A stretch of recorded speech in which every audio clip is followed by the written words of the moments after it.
learned her lesson. That's great too. You know what I'm saying? Hey, women always go through that Better yourself. phase, You know what I'm saying? You gotta go through a whole phase. Man, we go through the shit too. Oh, see, I wasn't even talking about the whole phase. I was just saying being confused as shit. Acting as such, but yeah. Men, yeah, the whole phase thing. I'm about to say male whole phases are a little more extreme though. No, they're not. No. I know. Like during my whole phase, I hate that word, bro. I refuse to believe I've done as much as some of these chicks. Nigga. No, some of these bitches. That's are what disgusting. I'm saying. But what I'm saying is like my numbers shot the fuck up. Like my numbers shot up, nigga. When I was just in a relationship, like playing off that Pretty Boy Trey Songz vibe, that you know what I'm saying, that all bitches was getting off of niggas like me. I was in that relationship mode. I wasn't, you know what I'm saying. It was like 6 bitches by that's not by the same high as school. a whole phase. That's not a whole phase. No, when I got out of that mode, that's what I'm saying. Like when I got out of the relationship mode and was like, nigga, I'm just gonna just do you. Yeah, I'm just gonna do me. I'm just gonna do me for a minute. You know what I'm saying? My numbers racked because I didn't. Fuck you, then, nigga. I'ma do me. Like, and I didn't care, bro. Reactivating wholeness, are we? I'd kick you out of the crib like at 8 o'clock. Like, yeah, I need to get up early tomorrow just because I didn't feel like looking at you the next morning. I kicked the bitch out at 7:30 a.m. 2 weeks ago. You in your whole face, nigga? Do you, son? I don't know if that's still my whole phase. I already went through my whole phase. This is just. Sometimes you can reignite that, bro. Sometimes you just reignite that, bro. Like sometimes, like I'll start the night wanting the chick to stay, and then I'll wake up and be like, "There's a minute where you gotta do you." There's a minute, especially when you're in a relationship for a minute. There's a time where you gotta do you. But I don't want to talk about this stupid ass shit. This shit's stupid. Yeah, it's too much other shit to talk about this week. Who the fuck are you? The one and only Busy 9-3. Busy Black. Busy. Whatever the fuck it is. Just don't get it wrong, you bitch, you. Because we got kill shots, nigga. Yeah, all that from Busy Black. Yeah. And this A1 on the mic. Motherfucking Jose Ortega and this bitch. The revolution will be podcasted. God damn it. And this episode, what, 43? Yeah. I feel like we need to start making lists again of the shit we're going to talk about because I got shit swirling around in my head right now, but I feel like I'm going to forget it, and I hope I don't. But where you want to start? Got a lot to talk about. You want to start with the... I'm just going... We're going off the dome. Are we going to start with the male battle? The male battle? No, let's save that for later. Oh. I want to dissect that. It's beautiful. Well, you start off at at least the interview. Okay, well, yeah, I'll lead into it. I mean, I didn't see what y'all niggas saw. Was he just seemed like him. He was just being himself, and then Joe and them got to talking, and then yeah, everybody on Twitter got to talk. Like, nigga, it's him being him. Because I watched them. I couldn't do the hold up thing with the. Yeah, I need. You let a couple rack up and just binged them. Yeah, had to because I can't look at shit and no. See, I didn't even know that was what was happening until after 1 and 2 came out. Because I was looking for 3, and I was like, wait, 3's supposed to come out. The whole thing already. Yeah, I thought it would just come in parts, and I'm like, what the fuck? I saw part 1 when it got posted, and I was like, if it's gonna be in parts, I want to see how many parts they're gonna rock. And then I saw part 1 was 12 minutes, and I'm like, M's not just gonna do no 10-minute interview. That's new, unless he's on the radio. He's sitting down with Sway, so this is at least 30 minutes. Sway gonna get something out of him. They homies. Tonight will be entering minute 30 something or 40 something. Yeah, I see about an hour coming, give or take. Probably. You know what I mean? But if they're gonna keep doing 10-15 minute intervals. Yeah, I think a lot of people have blown in response to it. Tonight might be the last. I wouldn't be surprised. Maybe. In response to how he felt about MGK and the Joe Budden situation. I don't understand the outrage for Joe Budden. I understand it for MGK. I feel him for MGK. I stand by that. You mentioned my daughter's name on shit niggas on site. It's personal. I don't give a fuck. He's only been screaming about it for 20 years. You know what I'm saying? Like, don't do that. That's like when I heard that was a thing, because I was unaware about it neither myself, because I don't give a fuck about MGK. I don't. The sweet sip of water. Like, fuck out of here. Anyway, like I agree. Like, fuck out of here. That's personal. You know that's in the fucking hip hop, like 10 commandments. Like, in there is one of the commandments is do not mention Haley on shit. For shit. And clause, if you do a press run on the shit after doing the shit, you got something coming for you that don't be surprised what the fuck happens. Awe-inspiring lyrical rap beef coming your way. I'm out here making niggas take podcasts down, bro. You better get your mind together. He not playing with niggas right now, bro. I told you he was gonna respond. He had to, but I want to see him people say something to them though too. To But- Desus and Mero, because he didn't. He addressed everybody but them, because they've been shitting on him for years. I don't know. I guess he don't feel like they're big enough to acknowledge at this point. Yeah, I can see that for him. At this point, he does. Because no, I don't think he made them take that down. I think Apple did, just because they were being hateful. I think that they had really harsh jokes about it. It was like really funny. So it might have just been like hateful content or something. They made him take it down. So I don't know if Eminem made them do that. That's quite possible. Or his people made them do that. That's quite possible. Probably Apple. But overall, I think Censoring a lot lately. I'm not mad at him on the MGK shit at all. But we'll get to that a little later. But when it comes down to the Joe Budden thing, You want to do the Joe Budden thing first? I don't know. If I don't. Here's my shit on it. This nigga really kind of felt like, I think he was hurt. His feelings was hurt when Joe went on him about Revival. His feelings was hurt. He like that's what with that jab really. I can You know see what I'm that. saying? Yeah. Because no, can that's see that. from the interview. Just his reaction and what he was saying. Like, dude, I wanted the best for Slaughterhouse. That's Like, what I'm saying. Like, you know what I'm saying? I saw a lot of. I saw he a said lot he of. was being petty about it. Yeah, and I saw a lot of tweets. You know what I'm saying? Where motherfuckers was like completely trashing him, saying that like he didn't do anything for Slaughterhouse, and it's like, nah, that's not true, bro.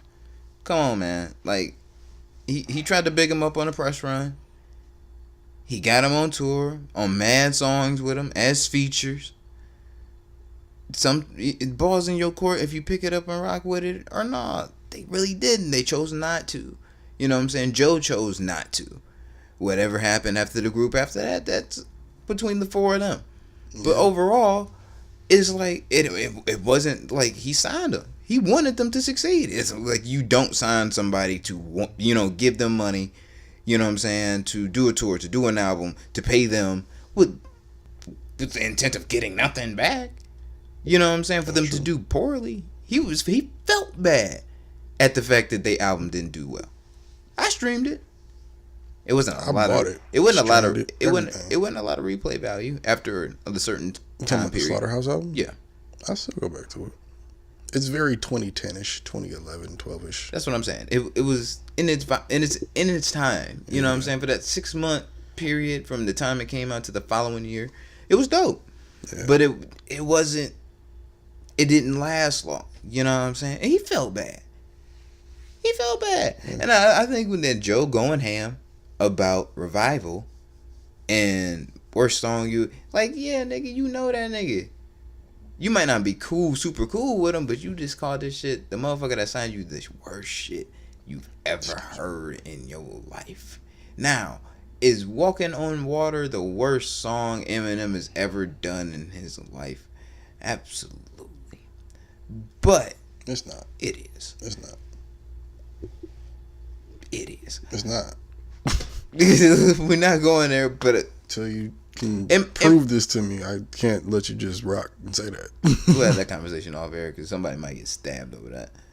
Right. But in my personal opinion, it is. But is the worst song of all time? No. Not even close. Not even close with any level that I've heard.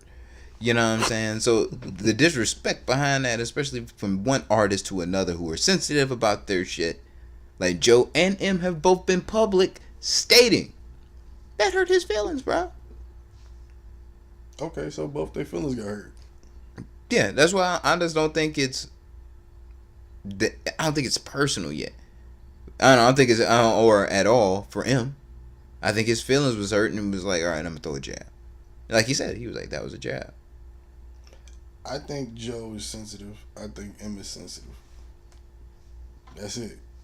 Yeah. So They artists that are sensitive about their shit. You got two different sides of the same shit. And M said, I didn't know that much about what was going on. I thought you niggas was gonna do this. Next thing he knows is something else. Now, if he's not the one in main control of the business, but still going around saying your name and bigging you up, yeah, what more do you really want? Joe talking like he was about to get his first record deal and his life was about to change all over again. And they were just about to be the... No, you should have known that wasn't going to happen. You wasn't about to get the 15 and 20-year-olds, nigga, with Slaughterhouse in 2012, 2013. That wasn't going to fucking happen. If you didn't already have us, it wasn't going to get too much bigger. What, you was going to get the white folks? Yeah, okay, that's because you with him. I think So, I think what they could happened? have. That's how I look at it after I'm hearing both sides. It's I like, definitely think that the 'Cause that's some shit I would the do, Slaughterhouse like, I'ma album let that you we rock, we nigga. did get was a little polished, and I think the way it was so polished, in my opinion, because when M acknowledged that, I was like, that's what it is. It was just the way they polished it, which is something that they normally do. You know what I'm saying? It's like, all right, this is an album or a project from our artist. Okay, we're gonna do this like we normally do. Okay, then we're gonna dish that bitch out. Boom, it should do numbers. This nigga trying to kill nature, like. That's what we do. And then this time they did it and it just didn't work. And it's like, fuck. You know what I'm saying? Like, yeah. You gonna feel like, damn, like maybe I did something. Yeah. And it's like, all right, cool.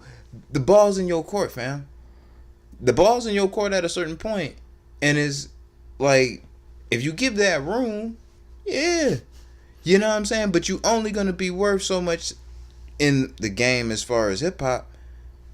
When, you know what I'm saying, when you're aging, you know what I'm saying, you're not going to appeal to that many people the older you get, and you're just trying to blow up now. And it's not that they're just trying to blow up, it's just, and let's be honest. I mean, bro, at that time. Let's be honest. Royce is good. Yeah. Joe. Great. He's the star of the show. Great. When it comes to Slaughterhouse. It's really Joel and Crook that have kind of been left behind in the mainstream thing. So it's like, as a group, the most beneficial thing I would think would be to them, as far as I know, because they haven't had careers as big as those two, at least not on a mainstream level. They weren't pushing any mainstream product. None of them were. I mean, they did little. They did independent projects. Well, no, they did albums. Crook was on. Crook more or less than. No, I mean Joel was on fucking Aftermath. Get the fuck out of here. Yeah, no. For whatever reason, that didn't work out. What I'm saying, like they were. I don't know Crook's history like that, but still, they weren't doing Crook like was on death row or something. Shit. I don't think they were intentionally doing big projects. They were doing like Joel did an album. He did House Slippers, but Crook kind of been like on his like. I'm talking about pre-Slaughterhouse. I'm talking about post. You get.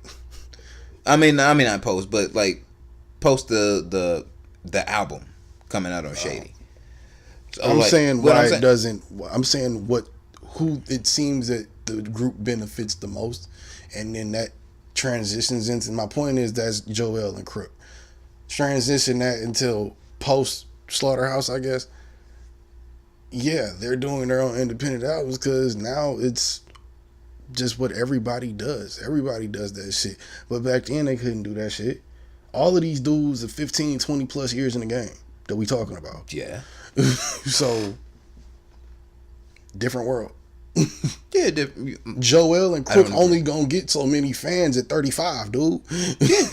And it's the people that have probably been listening to them, and then the couple times they can hop on a platform and do what they doing, unless they really come with a joint and it take off. That don't happen for every fucking body. It don't. And I'm sure them niggas probably want to be independent to some degree anyway, because that's how they making their living. Exactly. It's not like them niggas is struggling either. Right. I'm not mad at that by no means. But what I'm saying is that At least not like I hope they're this not. is how I'm always Like going to that. feel on the stance on it is that I understand what Joe's saying. I feel you on going independent, getting your bag and doing you and creating the music that's gotten you the popularity that they did amongst, you know what I'm saying, Joe and Royce on a like lyrical comeback. Like, Yeah. you know what I'm saying, the way they came back hard. Like, they was already putting out their music, but there's levels to that shit. And them motherfuckers went times 10 Yeah. when all that shit clicked together. So, And the only thing I didn't agree with what M said was him saying that he alluded to the fact that Rage in the Machine was trash. Thought it was pretty good, but I glossed over it. really, Yeah. it's one of his better albums. I don't think it was his Well, best. I'll say one of his better projects, period, because he got like a lot of like equal amount of albums and mixtape. I see what he was doing with it, but I mean, that was his retirement album. So yeah. Well, that's because it was kind of like he was just saying, like, fuck it. You know what I'm saying? I mean, we see what he was trying Yeah. to do. So You know, he's doing that. Yeah, he's doing what he wants to do. He don't want to rap. That's what he don't want to do. He does not want to rap. Period. He lets you know this. You know what I'm saying? He wants to do, But he still his picks media on game. every And he- rapper in the game. What? There's a lot of views. See, maybe There's a that's lot how of we don't views and talk clicks and squashing your beefs, especially when you now the media nigga. That's true. Not but you even don't a have to- podcast You nigga don't have anymore. to do that when you coming from hip hop and you got the hottest podcast. You don't have to start shit with every rapper. You can just do like we do and just talk about it. And he's an artist. He knows that. So that's why it's like to some degree I be thinking he be wanting to smoke with niggas, but then he don't want to fight. He don't want to rap. He don't want to. I mean, we still love hearing this nigga talk. Don't get it twisted. I love Joe. He really just want to Come do the on, bro. media thing, and that's what all media motherfuckers want to do is just talk, and You that's don't have all the to fuck he go want to that do is far. talk. On Everyday Struggle, he went way left than niggas think he would have done. And let's be honest, I do- even I think I called you and told you that after he did that shit, like, bro, he didn't have to do it. Like, he didn't have to say that shit like that.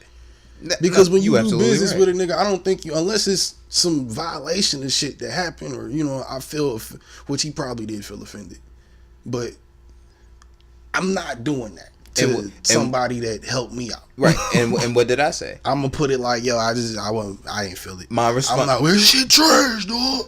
I'm not doing all of that. my response was that like, look, nigga, I can understand why you mad, and the only people you can legitimately point a finger at is Paul Rosenberg and Eminem. But nigga, M did do a lot for you guys. That's why I was like, so you can be mad, but M's not a business guy. And he said in the interview, like we all knew, he's not a Everybody business knows guy. this. He's So why are you mad he's for gonna dealing big with you up. people that's He's not gonna- Eminem? Right. He's gonna big you up the best way he knows how to big you up, which is get on your records and sell records. That's how he knows how to big you up. He a hip hop nerd. He don't, you know what I'm saying? Like, he understands that aspect why- of what goes on in the industry. Even in response to this and what he said on the podcast, is no doubt that Everyday Struggle shit was over the top. Nigga, like, you didn't have to do all of that shit. No. And you probably wouldn't have caught that little jab had you not, because I think right after he mentioned you, he mentioned academics. The only thing you all niggas have ever done is that. So, Everyday Struggle was the reason for the little, like you said, the little tap. And you got to think, that was a reoccurring subject line that's come off from Joe Budden for like the past 8 months. Since Revival. yeah. So we in the 9th month. So it's Yeah. been the last 10 months because So, Revival there was you go. December. Yeah, so there you go. Like, that's been a reoccurring thing. And like, I don't follow MGK neither. So it's like, yeah, this is like for him to run into what MGK said a year and a half later after it happened. I understand that. But when that's your man's that's on a big platform you think that's your man's that's on a bigger platform than he's ever been in his career, Yeah.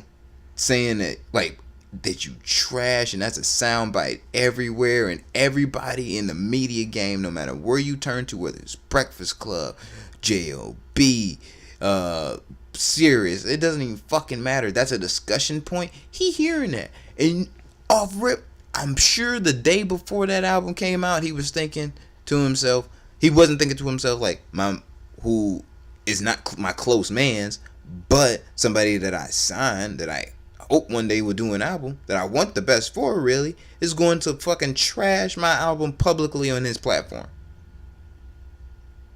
That shit would hurt your fucking feelings. Yeah, it would. It definitely would. But what more do you want? What do you mean? Joe felt the way. M felt the way. You didn't have to. Joe went over the top. Yeah, you didn't have to shit it out like that. M just said what he said. Niggas keep saying that was a low blow or whatever. Yeah, it was supposed to be. That was the point. Yeah. Like. And then he does this shit.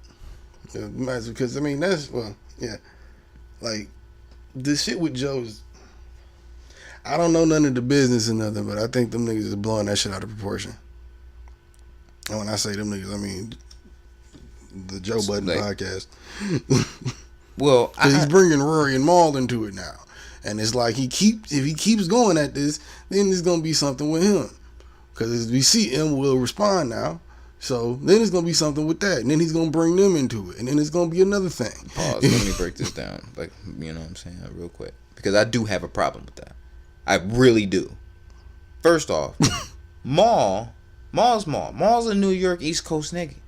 He an East Coast street nigga. Like, I ain't saying he was doing street shit, but he was. We don't know. He was outside. You know what I'm saying? When he looks like an ex-drug dealer. I ain't saying he is or isn't, but he was outside. You can tell, like, Maul was outside and living his East Coast life.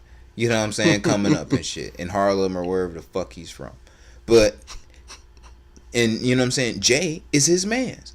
So to him, the GOAT, or in the GOATs, the best rappers, the rappers he listens to, those sound like the Jay-Z, Biggie type motherfuckers. That's what he likes. That's where he's come from. So I understand where he champions Jay over M. I completely understand it. There's two, like, depending on who you ask, the top two switch all the fucking time, depending on who you ask, because of geography, I feel. And the day. Yeah. It's just J and M are 1A and 1B. Yeah. It might be the day. That's just, when you say who's the greatest, it's not a who, it's them. Yeah. You know what I'm saying? So I understand his bias, but he putting himself out there to get smoked. Now, Rory, this is what I don't like about this. I hate to have to do this because it's not white bashing. It's not. What I'm about to say isn't white bashing. But it's like, nah, motherfucker, you better understand that a lot of validation to why certain people hold stature today in hip hop is due to motherfuckers like Eminem, who champion and pioneer the fact that, oh yeah, these white people can understand hip hop. Why was that problematic? He goes ham on. He agrees with fuck. No, you mean how's it problematic? What you just said. Like, maybe I wasn't listening. I don't understand. I was about to say I don't understand how you see it's problematic. If you dissing Eminem, it's like you kind of like shitting on the fact of like motherfuckers really weren't fucking with white people as far as their opinion in hip hop until Eminem happened and people started to realize that. No. Eminem, Beastie Boys, you acknowledge them. You give them at least a little bit of respect as an artist, but you saying like in hip hop, just periods. White people would write and talk about hip hop all the goddamn time and get paid from it. Yeah, but you don't usually see them facing it. They usually get somebody else as the face. That's a, you know what I'm saying, R. Kelly. But that's same thing. Though, they're still in hip hop. Noah, for instance, dude at Complex, he's in hip hop, but you see him when you see him. Yeah, but a lot of that is due to a testament of the Rosenbergs and the Eminems and you know what I'm saying, a lot of other white people, I guess Jewish people, collective. You know what I'm saying, in hip hop who champion this way for her. I'm like, all right, y'all cool enough to. I don't think M is Jewish. No, I say Jewish people, the Jimmy Iovine's. You know what I'm saying? The motherfuckers is like, yo, all right, we fuck with y'all. You know what I'm saying? All of y'all ain't pieces of shit. You know what I'm saying? Y'all know y'all shit. Yeah, we can have this hip hop conversation. I'm kind of appalled that Rory. I wouldn't say appreciates. I don't really give a fuck whether he appreciates or not. But he acts like he not a stan. That nigga is a stan. I'm saying he act like he not a stan for it, and like that nigga is stan. Yeah. And it's like I think he's one of those people that is falling into the rabbit hole of it's cool to say that Eminem is trash right now, and that pisses me off. See, no, I don't think you don't see he's that? saying that. No, I however Rory feels is how he feels. Rory's from where, like New York or Jersey or some shit like that. No, I don't give a fuck. I'm not expecting him to like Eminem like that either. Little Irish nigga, I'm not expecting that. You gotta think, you gotta pick and choose the white people you can talk hip hop with. Rory is one of the few that I would enjoy that conversation with or entertain it. But my thing is, he grew up around the same time when we came up, so it's like, but 3-4 years older. Yeah, so it's like he was listening to Eminem at the same time we was listening to Eminem when Eminem was really hot and popping. But because when I was listening to Eminem, it was everybody was middle school. He was on his way out of that. So this is a little bit. Just that little, you gotta think that little bit of an age difference does make a difference in terms of school. Yeah, but when you had to go and buy albums, I was about to say Eminem was really popular still though. Like it was like at that time he was. I'm sure he was listening. I was about to say but like he wasn't probably. People were still fucking lining up to get M and J albums at that point, Nas albums at that point. So I was definitely buying more M shit than J. But what I'm saying is he was. Like he bought, you know what I'm saying? He was buying the shit. He was listening to it, and I know he was appreciating it because he's in hip hop. You know what I'm saying? There's a point you think about it when you were like in your teenage years. That was popping to you. You probably heard it. You probably listened to it. You observed it, and then years later you end up getting into the media game. That shit influenced you, especially at a very formative point in time in your quest. You know what I'm saying? Your journey towards adulthood. That shit affected you. So it's like, I know that was like in his head, and it just like, yo, really, it feels that way that he's just that guy that is now like, yeah, like that's bullshit, this, that, and the other, like blah blah blah blah blah blah blah. You have no personal ties to Eminem. He feels that way. He, you know what I'm saying, people that he has and does. But has he? Does he? No. He's that, I know from my homies and from what I read on the internet, this shit trash. The way everything happened was trash. Fuck everything. Whoop and wop. I mean, no, if you fall on that rabbit hole, dog. Nah, because I'm saying he bringing Rory and Mal into it just in the sense that they're gonna end up talking about it because he's talking about it. Yeah. Rory has benefited off of every beef Joe has had on Instagram since this shit started. Damn, I have been ranting about Rory. Think about that. Man, fuck you, Rory. You see what I'm saying? So it's like, you're going to inevitably this is going to happen, just guilt by association. M didn't have to even do that, but Joe didn't have to do what he did. Yeah. And it wasn't, he said Walk on Water was the worst song ever. That was Tyler. It was the Unpredictable shit. And Unpredictable, worst Eminem song I've ever heard.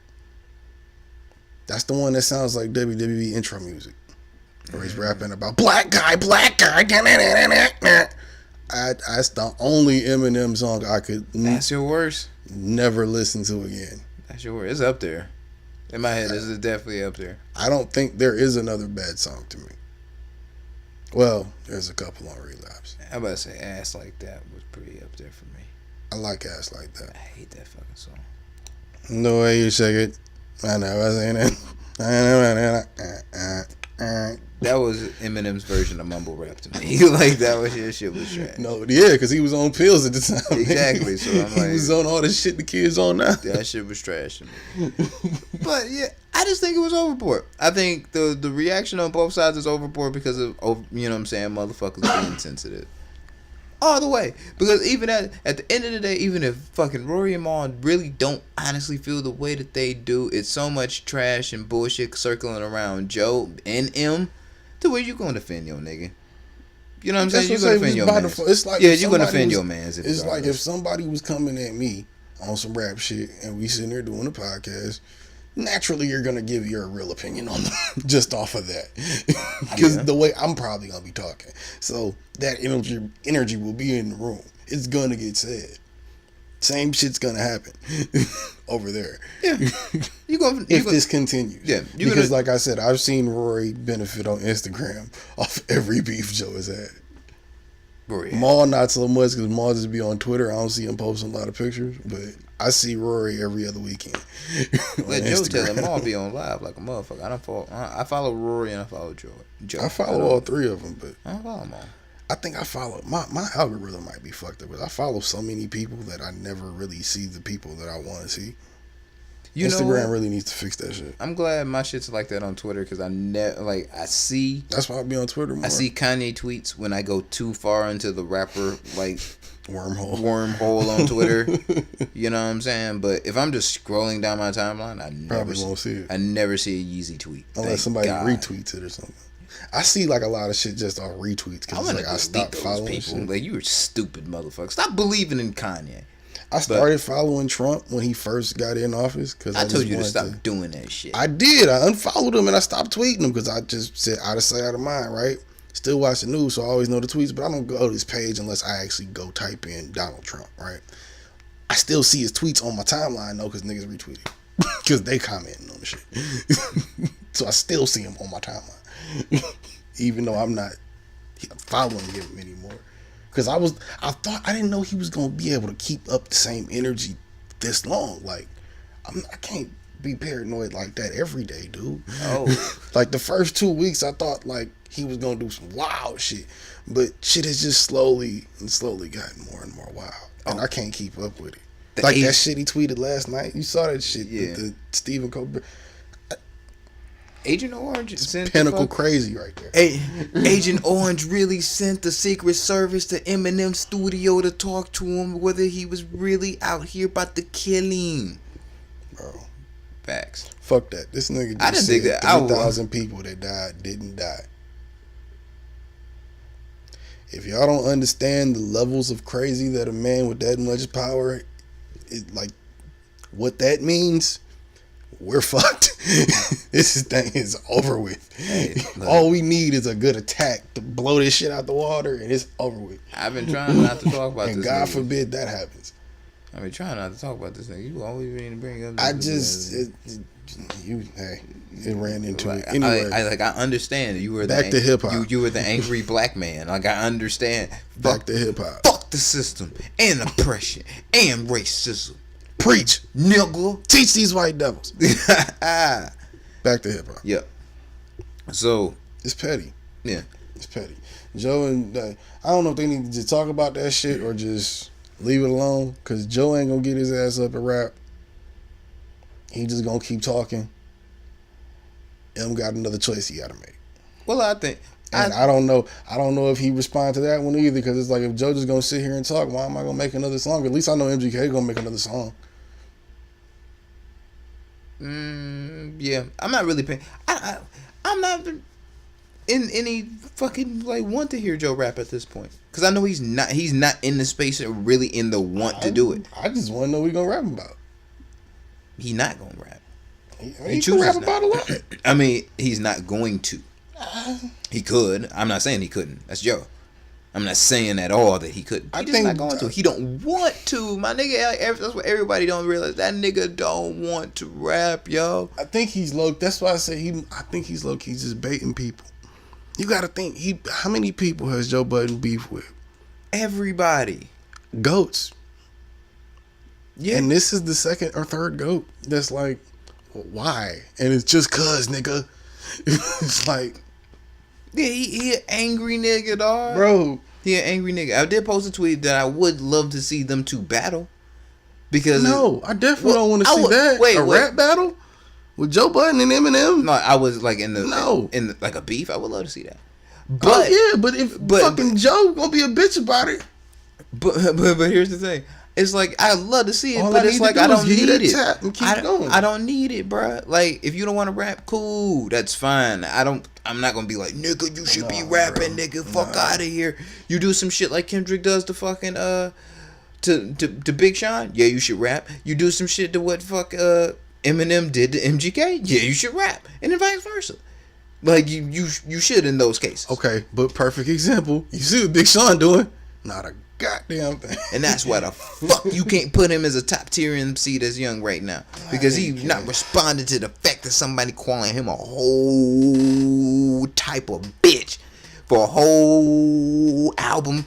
Get all the Grammys and the Pulitzer off that bitch. They gonna give him a Nobel Peace Prize next. And he's gonna win like the fucking Wakanda Award or some shit. Watch, nigga.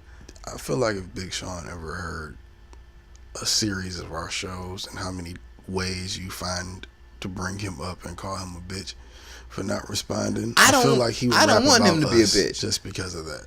I don't want him to be a bitch. But he's not rapping against Kendrick, bro. bitch. I don't want him. Let me get a square off. I don't want him to be a bitch, but yeah, you acting quite bitches. If you not Bitches. You acting quite bitches. you acting quite bitches. If you motherfucking ain't rapping after somebody calls you a bitch that much, somebody else calls you a bitch. You from Detroit. You went to Cass Tech. Nigga, I want you to win. Look, I want you to win. I don't want you to be. I mean, I got a lot of friends from Cass Tech, but I personally know a lot of niggas at Cass Tech with some bitches. Not saying they was in his class or him, but my age range, there was quite a few bitches niggas that went to that school. Yeah, you right. You absolutely right. And I say that because I know the real niggas that went there, and they pointed them out. But here's the thing. Like, nigga, like, I want you to succeed, bro. My brother graduated from Cass. You graduated from Cass, nigga. I want to see you win. You from the city. I want to see you win, bro. But even if you lose, I want to see you defend yourself from being called a bitch to your face publicly. That's all. Defend yourself, nigga. He didn't get called a bitch to his face. He got called a bitch on record. It's not to the nigga's face. And that record, and thing. them records I'm got sure if Kendrick nigga, Lamar he was screamed in Big there Sean's was face when that he Damn was a came bitch, out. that'd be a Every fight. major sporting event of every sort was leading in or had a cut from Damn on it, from a song on the album. This nigga couldn't watch the NBA finals without hearing Feel on that bitch. Like you nigga, bruh. He was narrating the fucking Sit down. He was narrating the lead-ins before the fucking game Bitch. and shit. Like, damn, nigga, playing humble during highlights. Come on, bruh. Like, Called you a bitch and told you to sit down dawg, and to be humble. dawg, That's 3 insults dawg. for a hook, and it's the whole hook. I can't fake humble just because your ass is insecure. Ah, Jesus. come on. Talked about his bitch choices, It's bitch choices. everything. I fucks with Janae Hakel. You didn't have to bring her into this. But he's like, Give dog. me a bitch with a fat ass, stretch marks, and a Richard Pryor fro. Hell yeah. It's that black and beautiful shit. Nigga. So like that's where I'm at with it. Those beefs, you have to say, somebody has to say something. This right now, that little love tap from fucking Eminem, that wasn't. Don't stop. I mean, he Will said you he stop was blowing being it up into petty what about it. It's blown up. Yeah, it's petty. It's blown up into what it is. That's what it is. Even the shit with Tyler, it was, I understood that too, because it was like, I didn't even know they had kicked it like that shit. But then when he said it, I knew they was on tour together. I remembered like seeing pictures of them together before, and he was like, "Nigga, I used to like really rock with them niggas." Like, what the fuck? That's just some bitch ass shit on Tyler's part. But I always thought Tyler was that type of person. I don't know what type of person I never Tyler, the could Creator is. fully rock with Tyler because it's just how he acts. It's something there with people like that, and I never know what it is. But it's usually some shit like that. He's one of those people that I wouldn't want to be around or want around me for a long period of time, just because they might do something so frantically wild that it's just It's not even about makes the me wild uncomfortable. shit. Yeah, bro. Like, I'm not trying to be. I'm not one of them jackass niggas, and I don't think Nah. that shit's funny. Don't just run up on me. Oh, it's a prank for the show, bro. No, get the fuck. I'll beat every one of Odd Future's ass. Real Fuck out of here. Like, don't play with me like that, nigga. Like, but those are different type of niggas. You know what I'm saying? So I can understand, like, yeah, you can be pissed off at the fact that I'm like, nigga, I thought we was cool. Like, you genuinely thought we was cool. And you, Then you diss me. You know what I'm saying? You publicly dissing me and trashing me and shit. You know what I'm saying? You could call me up and be like, yo, what happened? Once again, like, he not even saying he got Diddy number, but he's saying, like, nigga, I got pretty much, he didn't deny saying, like, nigga, this nigga could have called me. Bro, like, it's another case of you didn't have to say that. Yeah. You didn't have to do that.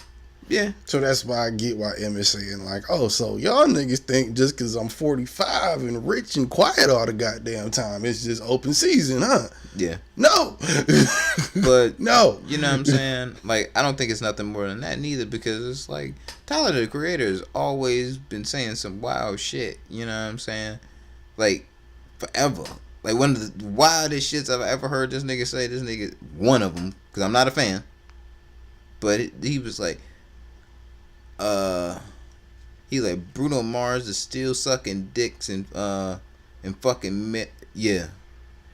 So, yeah, what? he was like, Bruno Mars is still sucking dicks and yeah, fucking male sluts, and still in the same closet that Tyler Perry gets clothes from. Yeah, and I'm like, damn. Great line. I was like, that shit's crazy, yo. What Bruno did to you? Like, the fuck? That's just wild. So it's like, that's kind of him. You know what I'm saying? But there's always a point to where it's like, with some of your homies where you gotta, like, almost like pop that nigga, like, yo, nigga, there is that limit, nigga, to how cool I am. Like, you gonna have to chill. That's true. Me and you cool, but you gonna have to chill the fuck out. The way you handle that, me and you different type of niggas. And I think that'd be with anybody where there's a significant age in between you. You know what I'm saying? The way a 16-year-old nigga would think would be the proper way to move around us might not be the way, and he might go a little overboard, and that nigga might have to get checked. Like, yo, you gonna have to chill the fuck out, yo. You know what I'm saying? Like, you really gonna have to chill. If a nigga that's like 45, to some degree or some moments, we might be on that same tip where it's like, yo, y'all niggas need to chill. What the fuck? A child? Them little Arab children. Jesus. Or Indian children, I'm sorry. I don't motherfuckers. Yeah, we Anyway. need to get a studio. Cash out. But JPW93, send it through. Jose Ortega 22, need the bag. And, like, yeah. I think I was kind of done with my point. Well, I just, I don't, like I said, I don't think he was wrong about anything he said in any part. Really. Everything he said about Tyler, spot on. I feel it. Everything he said about Joe, assuming he's telling the truth, which I have no reason to believe he's not. God damn it. What the fuck? I have no reason to believe he's not. Like, we can very easily see that, why he's angry. And he was getting visibly angry in the interview. Even talking about, what was it? Shit, that was everything he talked about really so far. Except a big thing. Pause. Yeah. Dun dun dun. Well, that shit is amazing. Oh, no, we're not going there. We're going to acknowledge the fact of the beef first on the interview. Then we'll talk about What? the diss track. I mean, Now, for everybody that doesn't realize how fucking personal that shit was to that nigga, like I said, bro. look at his reaction. Like, how tense that motherfucker got when, like, that even came up. He knew he was going to have to bring this up. Yeah. But that nigga's whole demeanor just, like got real intense. Like, when your response is met with a bunch of pauses, sighs, and just shut the fuck ups, you not a happy motherfucker. And as he shouldn't be. Everybody in their fucking moms known, has known, will know, forever will know, does know. You don't mention Haley name on the song. You just don't do it. Don't be that nigga. And if we already said that, nigga. But what I'm saying is, like, if you're gonna go on a press run on it, you know what I'm saying? Because MGK, to the response to Rap Devil, was like, nigga, you bringing up some shit that happened years ago, whoop whoop and wop. He was like, nigga, I didn't even discover it until a year and a half after it happened. I don't follow you. I don't follow MGK. And if you, like, I don't, like, there's nothing wrong with the people that like his music. I understand this for a certain type of motherfucker. I personally think he treated it as. He's one of those rappers that I was like, yo, you was better before you had money. Like, your music was better before you had money. Like, really, really got me listening to him. Yeah. Because, like, when he was still broke, just first signed to Diddy, when Lace Up came out in that mixtape before that, like, that nigga was, bruh. I was really fucking with his music. Not that, like, when there's a point where you realize when you're a lyricist is a lyricist. But when you're an artist, to be able to create great you know what I'm saying, great content. On top of that, he was that nigga. I was championing that. And then all the content becomes sad and sappy and bullshitty and corny and get the fuck out of here. Like, so now I'm just not a fan. I don't follow this shit. If you ask Wild Boy listening me, like, what's going on in MGK, in the world of MGK, I probably could tell you. Today, no, I don't give a fuck. You don't make music for me, bro. He never really did. No, but it's like, if you can't out rap, fuck out of here. You can't do it. You know what I'm saying? But you gonna bring up some shit. Like Em said, it was good for him. It was good. Yeah, because it's a win-win for fucking MGK. But Eminem's gotten a lot of people to fuck up out of here, y'all. Like, we talking about the fuck up out of here, meaning they did not come back to the game to have a successful rap career. Because every time they tried to, or someone attempted to, they're like, yo, remember that shit you happened with him? How'd that turn out? Y'all good now? No. Yeah, my nigga. It's a risk to sign you, bro. He might get you the fuck back out. You ain't selling no albums, my nigga. And it got you the fuck up out of here. Bro, all I know is when this shit came out, I was thoroughly impressed. Shit is beautiful. The Kill Shot shit? Yeah. Shit's beautiful. Shit's beautiful. So we went straight into that. So all you motherfuckers that didn't think he was gonna respond and shit, and was like, oh, we doing the Pac-Man. Yes, this nigga was simply just playing Pac-Man and getting recorded on IG Live. That was it. You over analytic ass stupid motherfuckers. But yeah, I knew a diss track was coming. Like, this nigga did a whole song and a video or some corny shit. Cause like, that's how you know he took a very hard first swing at the ball. You know what I'm saying? Cause he did the song and the video, nigga.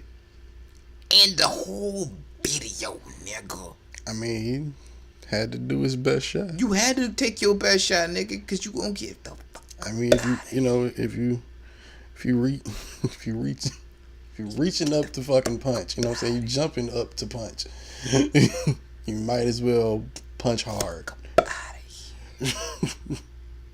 Nigga, the way I see it is, bro, after you did that little press run with, you know what I'm saying, with Thou Shalt Not Who Not Be Named, you know what I'm saying, just going crazy and shit, you should have just started practicing your bars for this diss a long time ago. Yeah. You know what I'm saying? You should have just been every single day at least writing one diss to Eminem just so your shit was sharp when it came to the game. Because you had to know this shit was coming. That's all I'm saying. It's like, bro, all in all, nigga, that nigga was going to be mad about it, bro. Just because she's older now doesn't mean that motherfucker's going to be less sour if you do. Bro, you don't talk about Haley. That's it. You don't say shit. You don't do shit like that. You can talk about him, I'm assuming, all you want. And then he still might respond depending on what it is. That nigga does not have the fucking juice to be able to, like I said, the the longevity to be able to have a long term rap beef with Eminem. That nigga ain't got the juice. Fuck out of here. Nigga said I had to give you a career just to destroy it. Like, nigga.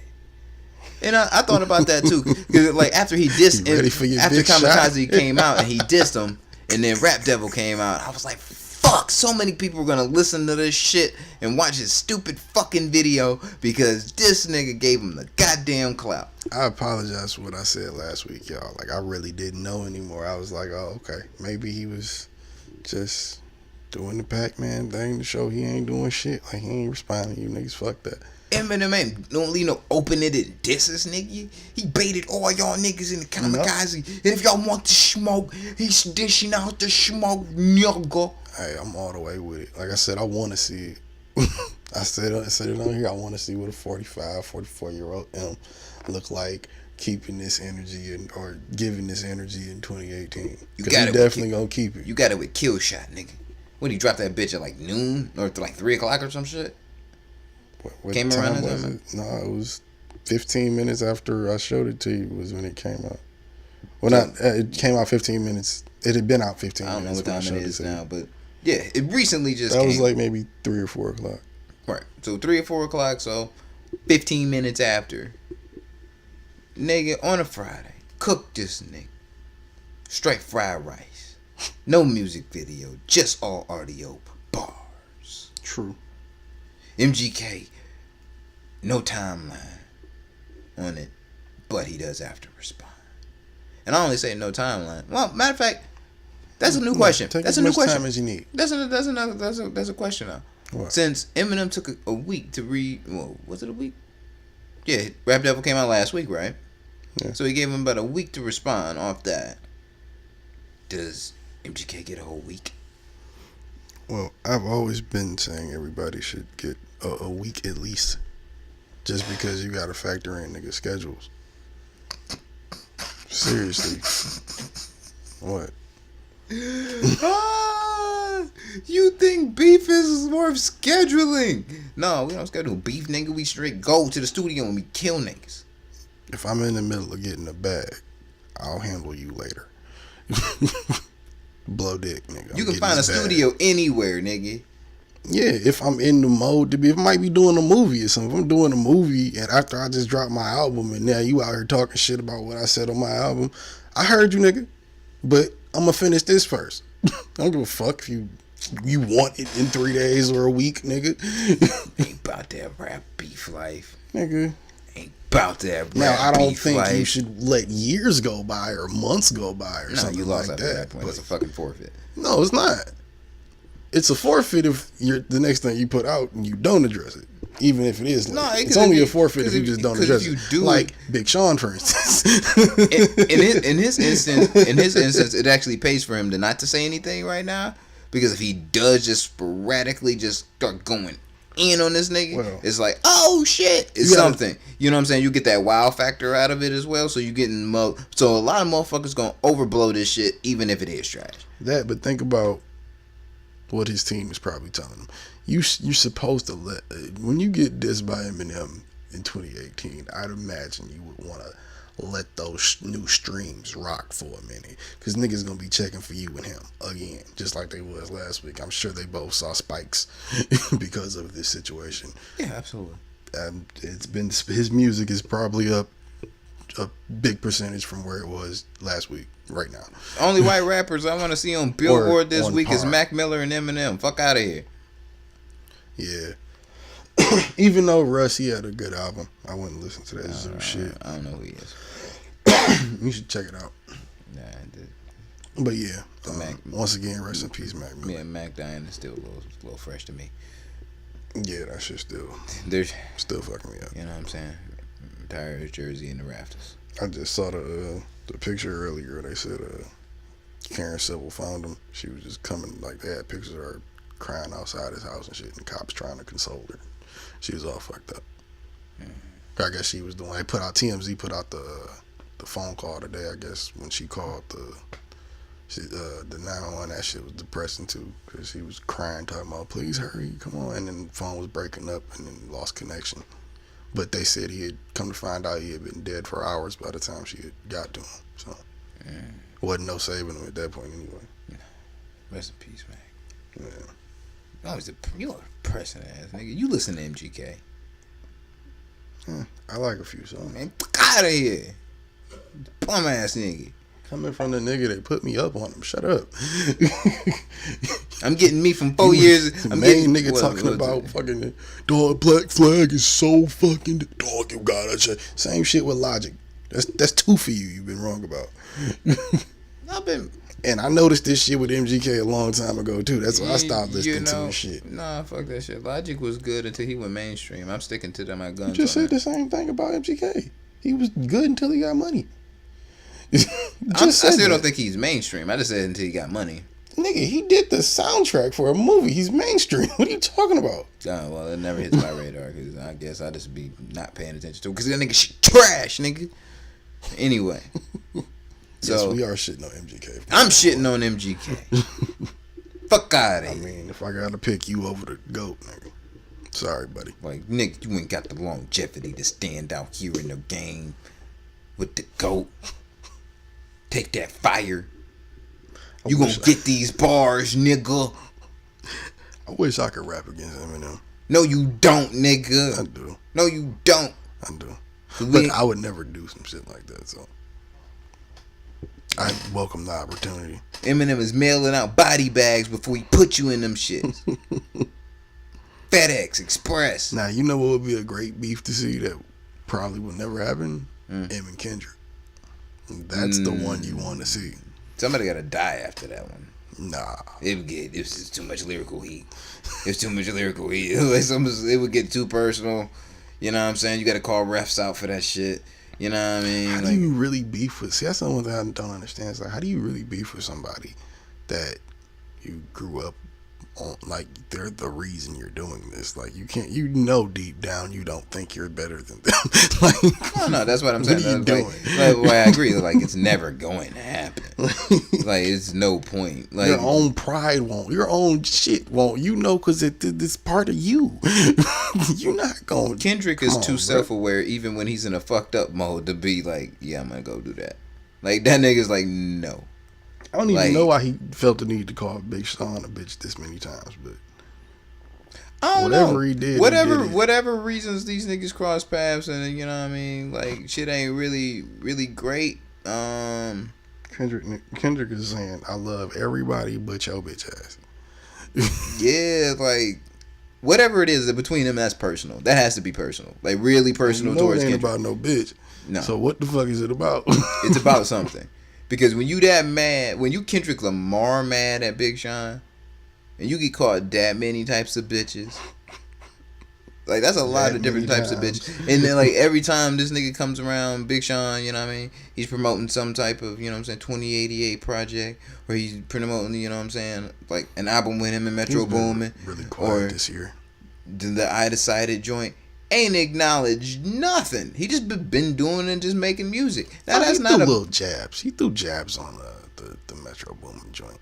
He had a couple taps in there, but he wasn't trying to go at, he wasn't going super like a whole song for that nigga, or finding a creative way to call him a whole ass nigga on another song. He didn't do that, but he did say something. Kendrick Lamar finds pockets to call Big Sean a bitch lately on features. That's why I'm just like, nigga, like, that shit is why I'm like, nigga, bruh, I gotta stab you when I see you. Like, even with or without a rap beef, I gotta stab you. We gotta fight a fair one or some shit, yo. Like, that shit is disrespectful like a motherfucker. You making us look bad, god damn it. Like, that nigga said, shit, look, defend yourself. I'm the flyest Detroit nigga in LA. I got me and my bitch, and I can write a record, nigga. Fuck you niggas, and fuck that nigga. Alright, that's alright, okay. That's fine, but word on the streets and with a Pulitzer plaque on the wall, you a bitch. I'm just saying, like, a Pulitzer and a Grammy committee have verified the fact that you being called a bitch a lot is enough to give some trophies to. That's Well, that's not true, because white people don't know he calling nobody a bitch. I'm letting white people know that they have been, like Kendrick Lamar had called Big Sean a bitch. They just found out who Kendrick is. They don't know who Big Sean is. They know who Kendrick is. They might think that's a nickname for your penis. What, Big Sean? Yeah.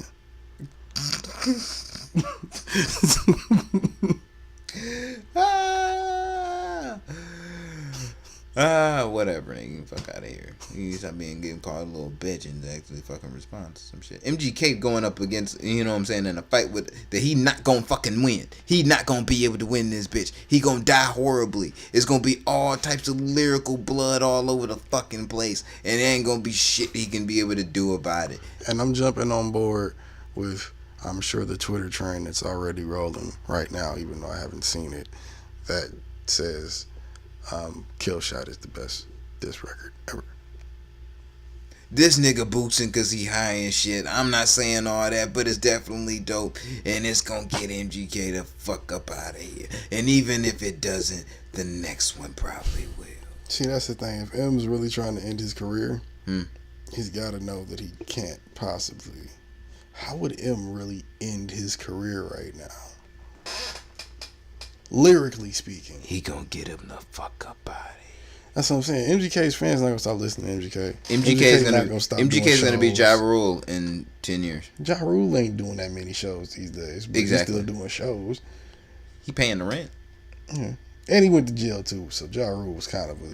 You double- think MGK ain't gonna go to jail on some fucking I had pills and crack on me at the crib shit? possible? That's what I'm saying, nigga. It's like, good, come on. It's possible. That's how it happens. It's the rap beef with Eminem. Then you know what I'm saying? Then you lose the rap beef. And then you depressed because you lost the rap beef and nobody love you no more. All your bitches gone. Twitter is ablaze with your name.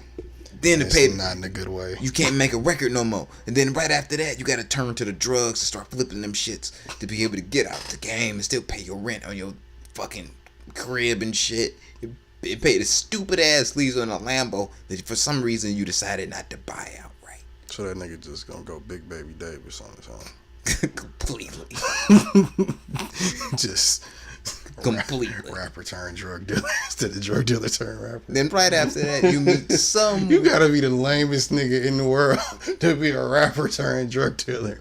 Right after that, you gonna turn. Then you gonna meet some redheaded bitch from Arkansas named Courtney. You was supposed to do that first, stupid. You think she gonna hold you down? Secretly, she got 3 kids that ain't hers. Well, that are hers, but not in her possession. She a vindictive bitch. You know what that mean? She gonna get caught up leaving the bar with a couple bars of Xans and some methamphetamines that are yours. And But she gonna sing but she like go- a bird. And she gonna sing. She And know she she gonna want her kids snitch you. She was gonna snitch you out. And she gonna get all her kids back before losing them short term after that because you was driving drunk and hit a school bus. That's MGK's life 10 years from now. White trash. The Terrible. inside story. He's falling down the rabbit hole of motherfuckers who have gotten their lives destroyed because you decided to battle the white boy. That your life was destroyed. If I'm gonna quote won the game, the white boy shreds. Stop it. Just stop it. Bruh. Bizarre looked quite sober when he stated, like, but what's gonna happen to him? It's gonna, if you can hear with Killshot, even the little snippet that we played. If you haven't heard it yet and you're listening to it listening to us right now, listen to that shit, and then you tell me, and then ask yourself, if this nigga gonna survive this. Did I ever tell you about that one shit with his mans and they? Who? Bizarre mans and they? No. I ain't tell you what happened with that. Mm-mm. I ain't tell you off air. Uh-huh. That shit. That should be handled now. But, yeah, like, there's that. That's just wild. Killshot's dope. I want to see what MGK is gonna do, but it's not gonna be better than that. He gonna die out here in the streets, and y'all motherfuckers made him do it. It's gonna be Y'all responsible for him going to jail and meeting Courtney, who gonna sell his ass out. All of you are responsible for this. You wanted this. I'm gonna take it a step further. This is 2018 Drake and Meek. Except for Kill Shot not gonna be on the radio and get nominated for a Grammy. No. Those are the better diss tracks anyway because they nasty, they grimy, nigga. Yeah, of course. They like I fuck But you. I mean that in the sense that That's the I fucked your bitch in your mother's bed type grimy. Woo. and then I fucked your mother in your bed. Woo. Nasty. You can say that. You gotta shoot yourself after that. Like, if you're not gonna shoot yourself, you definitely might want to go and cry and get some pent up aggression. Get some crack and forget your life. Just know it's over after that. It's over for you niggas, son. Yeah. I forgot what I was about to say about MGK being like Drake and Meek Mill, but yeah. You was gonna compare that to it being like it's hot, a topic. No, in that MGK is Meek in this situation, but the recovery won't be anywhere near as nice. You know why? Because Meek Mill is way more likable than MGK. How the fuck are you still? relatable. How the fuck are you still mad about being broke today, nigga? When you're not broke, You get the Not fuck even out of broke. here, bruh. you just try to look like you're broke. Trash. You trash as fuck. You so trash that you couldn't even figure out how to do what Mac Miller did, who's the exact same age as you pretty much, and get the independent bag. You needed to get a fucking label bag, you stupid, useless piece of white trash. Mayonnaise madness. Damn, that was kind of fucked up. That was me. It was. But fuck yeah, you. the nigga. Yeah, he's one of those people that just. I don't know. Like, He leaves a weird aura behind. you bitch.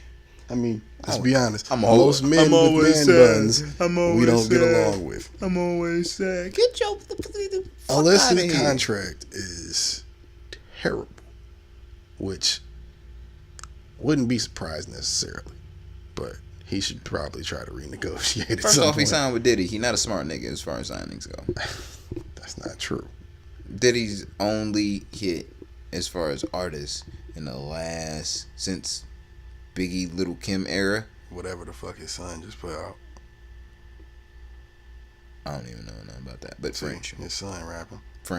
but yeah, like well, French. his son ain't had a record that big, but yeah, yeah, but French is yeah. still out here. Like But MGK has never ask had another yourself- Wild Boy. Ask yourself, why does French work and nobody else's work since Biggie? And I don't know, and like because the damn sure ain't like Where's lyrical Red talent. Cafe? What happened to Red Cafe? Oh, he signed Diddy. That's my answer for everything on this subject. Where they at? They signed to to the Diddy, nigga. Locks. You don't know. The Locks they went through hell to go independent, And got the Rock Nation. and still independent. As independent as you can be with that type of situation, but still. You know what I'm saying? But either all the great artists have left, you know what I'm saying, that Diddy has had in his, you know what I'm saying, on his roster is either dipped off, or they divide, or they just trash. I used to wonder. I don't like MGK does not no longer make music that is appealing to me at all. I think it's trash. I think it's depressing, and I think it's whack. Get the fuck out of here with your man bun, cereal eating white ass. Fuck out of here. Now that I think about it, this says a lot in the sense of, because I just thought about that. Now that we're talking about Bad Boy, in the sense that he signed the Bad Boy Interscope, Shady's imprint, or M's imprint is Shady Interscope. That, you know, that's why they all get twisted up in the conversation with Ivy and Diddy or whatever. But depending on how MGK reacts, Jimmy Iovine don't be playing a lot of bullshit from what I can see. So if this goes left, I don't think Eminem's gonna make that call, it's probably gonna be more of a Jimmy Iovine thing, saying like, "All right, do you really want to do this? Because however this works out, nigga, it's on you." And I don't know if that's the position I'm trying to put myself in. If I'm MGK and I see Jimmy Iovine in my front door, that's when I know it needs to stop. Because that's See, that's the thing. I don't think Jimmy type of nigga coming to MGK's front door. I'm about to say, like, if I get a call from Jimmy, I'm stopping. He'll go to Diddy's door. If I get a He's not going if I get a MGK's text, an email, a forwarded email from fucking from Jimmy's assistant who was told from Jimmy originally, like, yo, tell this nigga to chill the fuck out. If that nigga popped up at my house, Bruh. Like, it's coming that way. That means, all right, nigga, it could be, like you said, over or no, depending on how I handle this. I'd rather it be or no. No, it's gonna be over regardless, to some degree, because even if he doesn't respond to this, you ain't getting mainstream play for a while. Even if he doesn't if respond Eminem to is this, still currently, consistently releasing music and product. Doesn't look like he's stopping. Exactly. So as long as he's still doing that, no, nigga. Your mainstream day, well, what you call his mainstream days are fucking over, man. You know, fuck out of here. That was weird. Fuck out of here. Yeah, don't say it the other way. Say it the regular way. Anyway. You high. So am I. Yeah. But yeah, fuck out of here. Speaking of not quitting anytime soon, this nigga Wayne, man. Yo, what's the release date? It was September 21st. 21st? That's next week, I think. About fucking time, man. I don't think they got a track list, but we got a cover. Yeah, we do got a cover. And they might change confirmation. It up, who knows? They have a cover and firm confirmation. So I don't think anything else is changing. Well, great. I'm just glad at the fact that can we get the Free Weezy album like on all platforms? Can we do that like now since Wayne own all his shit? Like that was an exclusive Tidal deal. He did that exclusively with Tidal. It's never gonna be anywhere else. Yeah. Except for YouTube. Yeah. I'm tired of giving fucking Jay-Z all my money, nigga, just to listen to really 2 albums on repeat all the time, which is Reasonable Doubt and fucking the Free Weezy album. That shit's fucked up. Tell me about it. Those are only 2 albums I go there to listen to because it's the only ones that ain't anywhere else. This has been the longest I haven't listened to, like the last probably 3-4 months. I haven't had Tidal. Been the longest I've gone without listening to Reasonable Doubt since I've listened to it. That's like over 10 years. Man, I thought about just making another fake email account the other day just so I can get Tidal again just for the free trial because I'm just like, dog, I haven't heard Reasonable Doubt in almost a year and that's just killing me on the inside. Yeah, but I just gotta get my money back together because you know what, I did the little premium. Did you get the code for the premium Spotify shit for 60 days? I sent you that picture. No, I'm actually already a Spotify member, so it wouldn't. You can't use it. No, but you gotta pay the bread. But I got 60 days free. I actually kind of like it. I listened to the entire podcast without having to pay for it. Yeah, no, they said that you just have to sit through the ads when they have them on there. They have a free thing where you can just listen to shit, but it's like Pandora. You gotta sit through all the ads. There wasn't a single ad that I listened to in the Joe Budden podcast this week. Not a one. Before I put it in the code, I listened to an old episode and it played an ad like halfway through, and then while I was at work, I was listening to music, and then the music just froze, and then like a DirecTV ad popped up, and then it just played like a minute. Never worth of popped ads. up for me. Like I think I killed the entire podcast minus the sleepers at this point, and didn't hear nothing stop. But whatever. Yeah, like so what do we want to hear from 2018? Haven't released an album in 3 years. Album, not mixtape. In 3 years, Lil Wayne. Whatever the fuck he says. Exactly. That was the greatest answer of all time. That literally gave me no content to work off of. Like whatever the fuck he wants to do. Like, all right, nigga. I mean, as long as he doesn't overdo the pussy and weed lines, I'm cool.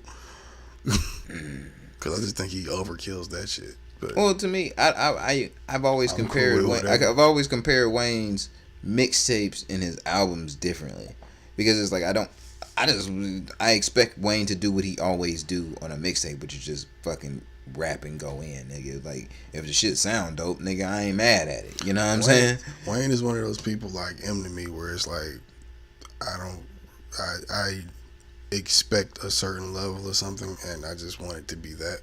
So as long as it's that, I'm cool. When it comes down to albums, yeah. Like usually every time he opens his mouth is kind of cool. So it's like, all right. When it comes down to albums, like, because when I really enjoy the Free Weezy album, like we were just saying, like that album to That was me 3 is years ago. yeah. But what I'm saying, that was his last album. So what I'm saying is like that shit was straight up fire to me, and yeah, I want to see if like Carter 5 can live up to that, like Article I read, because his mixtape shit has been like lit too. Like even like his last two mixtapes have been pretty fire, niggas bro. was asleep on D6 and D6 Reloaded. Niggas talked about that shit for like a weekend and then just and it's like, all right, well, nigga, where Carter 5 at? And he's You know, like, but bitch, because I'm working nigga, on it. because it's been so long. Like, And then you got the dummies out there that say, "Oh, niggas don't care about no Carter no more." We were supposed to get Carter 5 like fucking, what was it? This is 2018, so like 4 or 5 years ago. So it's like niggas, you've been promoting for it. We know this is supposed to happen. You did the Free Weezy album because you couldn't get no content to the people, but you still promised. You shouldn't have promised Carter 5, but he still promised the Carter 5 and shit. They was holding it up. Carter 5 was just looming. The title, Carter 5, Carter 5, Carter 5. And when that becomes so synonymous with your name and what you know what I'm saying, at a certain point, yeah, you can drop a dedication 6 that, you know what I'm saying, and reload it, and that shit be fire. But if it ain't Carter 5, like when Carter 5 comes out next week, it's going to do mad numbers. Just because it is finally the Carter 5. See, that's what people are saying, nigga. Like I said, it's those idiots out there that say, okay, nigga, I don't care about a Carter 5 no more. You didn't give it to me when I cared about you. I don't want to hear it. Bullshit. That's what niggas gotta live with, though. But they gonna Like, still listen to that shit. It's not a guarantee. It's not. It wasn't a guarantee. Fucking Kamikaze was gonna do 305, 350 out the gate. Yeah. So you gotta think. I would have put my money on that. If you would have The told me, last I album like, didn't yeah. even do that, and that was the one niggas was calling trash. Yeah, but I would base it off of first listen. Like how much Kamikaze wowed me off of first listen. It made me instantly want to go listen to the entire project again. And if you got enough people that are just consistently listening to your same cycle of music over and over again because of the content that's on it is just enticing, yeah, your sales gonna look great. If you have something like Revival where it's deep, it has its depressing moments, it's kind of sad, it's really overly self-aware in certain parts, nigga. You don't want to hear that shit maybe more than once, or if you're not going through some shit. So yeah, your numbers ain't gonna do that great. But what I'm saying is like Wayne delivers good rap regardless. Because even if motherfuckers, the first initial motherfuckers, you know what I'm saying, the 50-50, if the Twitter fingers go ham, they're like, oh, this shit was trash. Like, I can't believe I waited for this whoop whoop and wop. Niggas like us that would see it, if we was late to it, would still be like, oh, I gotta hear this to see for myself. So we gonna have that one first listen. I don't have that. That second listen. That third listen. And then it's gonna come to, alright, coming to podcast, how do I feel about it? That's got nothing to do with what I'm talking about. I said, nigga, people are saying and projecting that Kamikaze was going to do so much because of what the last album did. I don't give a fuck how many, unless you're talking about something anyway, or you just do something like it has the element of surprise, like you just drop the album. That's where the consistency comes from with the listens, because he's dissing everybody. If he did content Recovery Part 2, that shit that wouldn't have killed Twitter, but it would have been like, oh shit, a dope Eminem album. He probably would have did what those original projections were, which was like 210, 215, which for him still platinum, but dude, you bump it up another 100,000 delivering that element to it. It's different than a Lil Wayne. We know it's coming now. I don't know if Lil Wayne knows you don't really need a rollout anymore. I'd have preferred to just get the Carter 5 on a surprise, honestly. we ain't getting a rollout. We got a fucking cover and a release date. This is the rollout. That's the rollout now, nigga. I don't got that as a rollout. You ain't no video, there ain't no single, there ain't none of that It shit. is for artists of that level in an age where the new rollout is the surprise album. So when you're at a certain level and you tell me this is coming, M just said this shit. It opens up too much room for people to talk shit. If I'm at that level, I'd be doing what Beyonce's doing too. Every album's a surprise. If I'm Jay, yeah, I might put up some mysterious flyer on the wall and then do it. And then just drop out of it. Wayne does not he's not at the level where I have to hear about it now. Cause now this just opens the floodgates to fuck up what you could have had. It's better for niggas because there's so much judgment out there, and that does affect everything else. And people do just read shit and then go like, "Oh, well, let's trash then," and don't even fucking go listen to it. That hurts you. So if I'm GOAT level, yeah, fuck it. There, we out. Yeah. When I've been, especially if I've been gone for 4 years, technically. Yeah, but this missing musically. Do you? Cause somewhat. This relates to where I think all artists that have like put an album out after spending a little bit of time off, whether for whatever type of reason, finding they footing again. Because the last time, like even between the time when the Free Weezy album came out till now, the industry's changed. Sometimes you, as Wayne, you got to make that transition. M learned in his interview. He said, like, dog, I learned, like, that, would you just like what you said, there's all that room for fucking critique now. So he discovered, like, nigga, I'm on God level. I can do whatever the fuck I want to. Yo, this is dope. This is actually fucking better than this over here doing that. The most promotion niggas at that level need is just to know that the artist is working on something. When you hear Jay working on something, you know some point in the next couple months, you might get some shit. That's all you need to know. All you gotta do is see if Jay's hair is long. If he's growing his hair out, you already know he in the studio, nigga. Something's gonna happen. That's a lot of niggas, though. But for Jay, Jay know that's grew his hair out before. Jay used to keep the low cut. But I'm saying when it gets like really, last time he grew his hair out was Death of Auto-Tune. when he lets it get a little like that nigga got the baby dreads now. Like come on, Jay. If it's not the baby, he got the little twist. It might be the twist. I don't think it's the baby dread. It might be the twist. But anytime he growing his hair out, he's in the studio. It's like the twisty fro joint. And he's been in the studio quite often.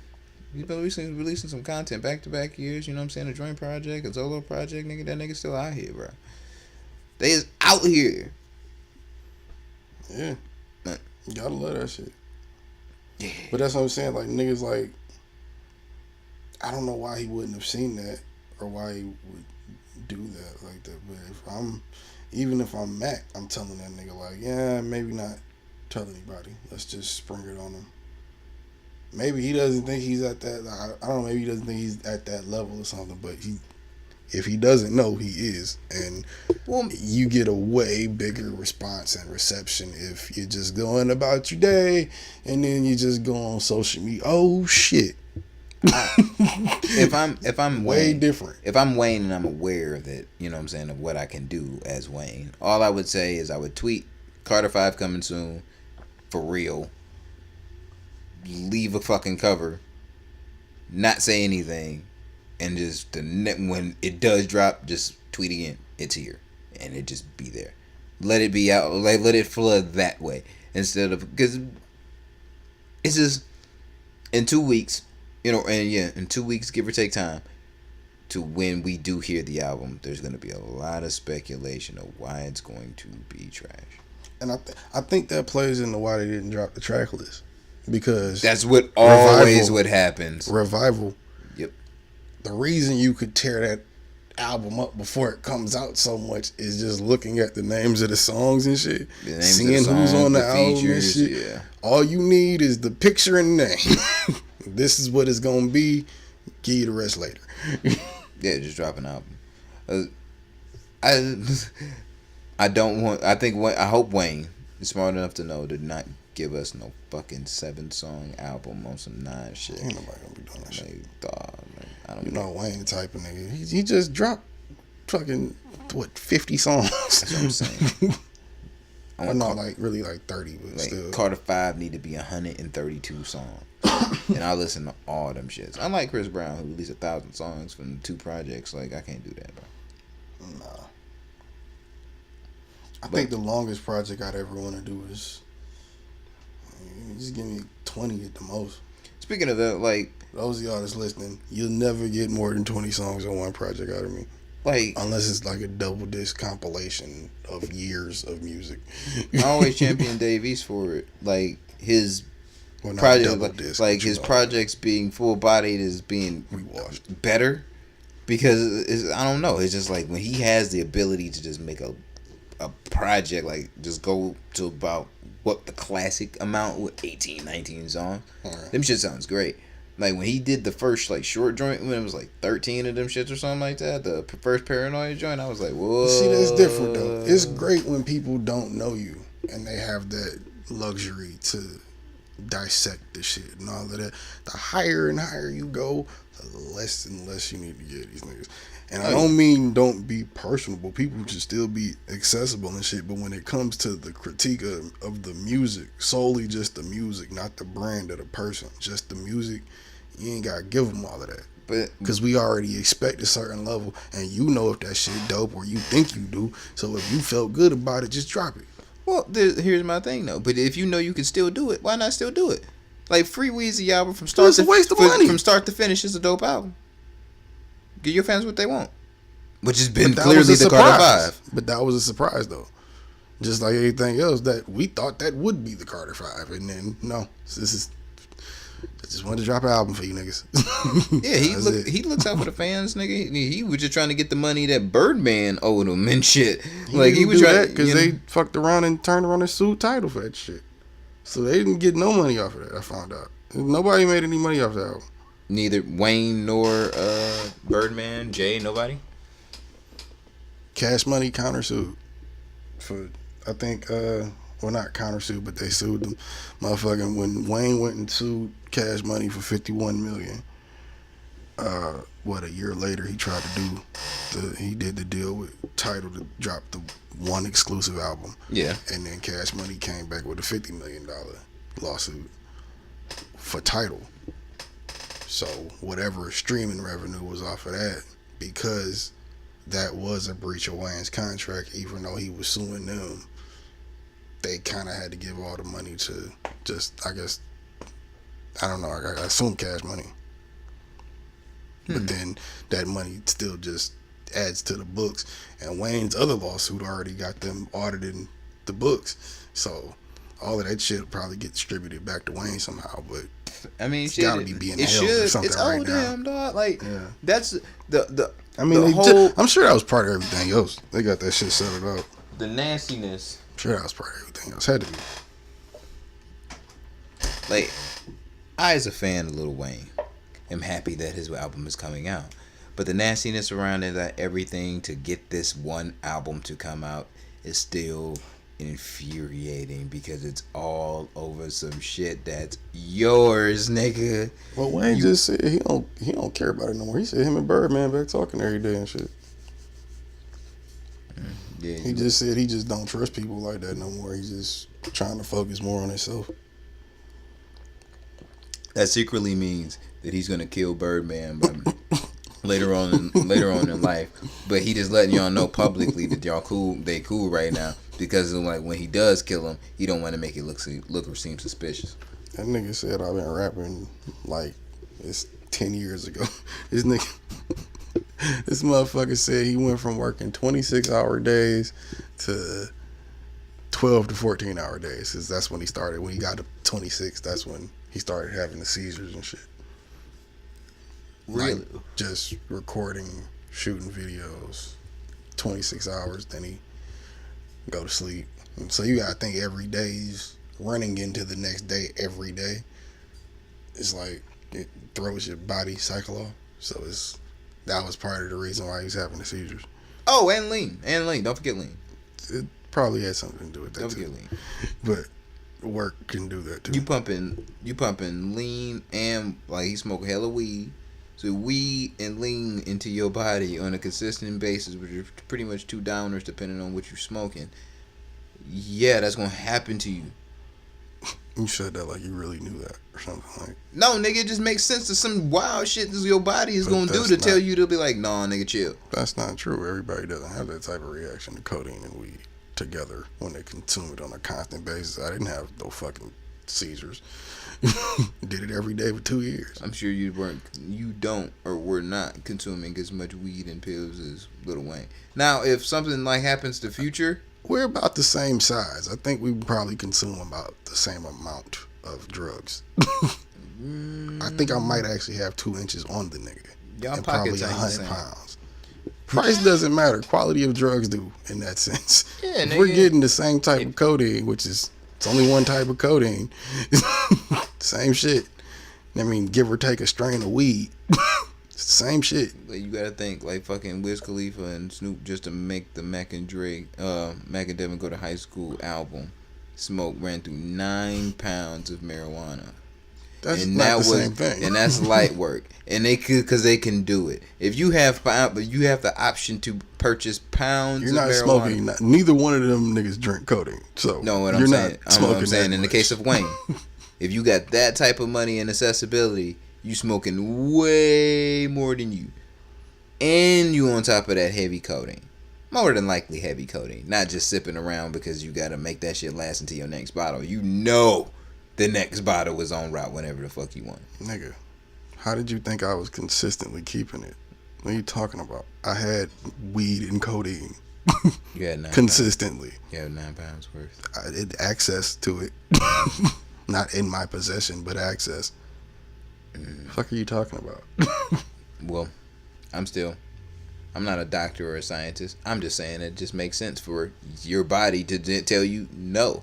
After what? Rick Ross's body told him no. He don't drink codeine.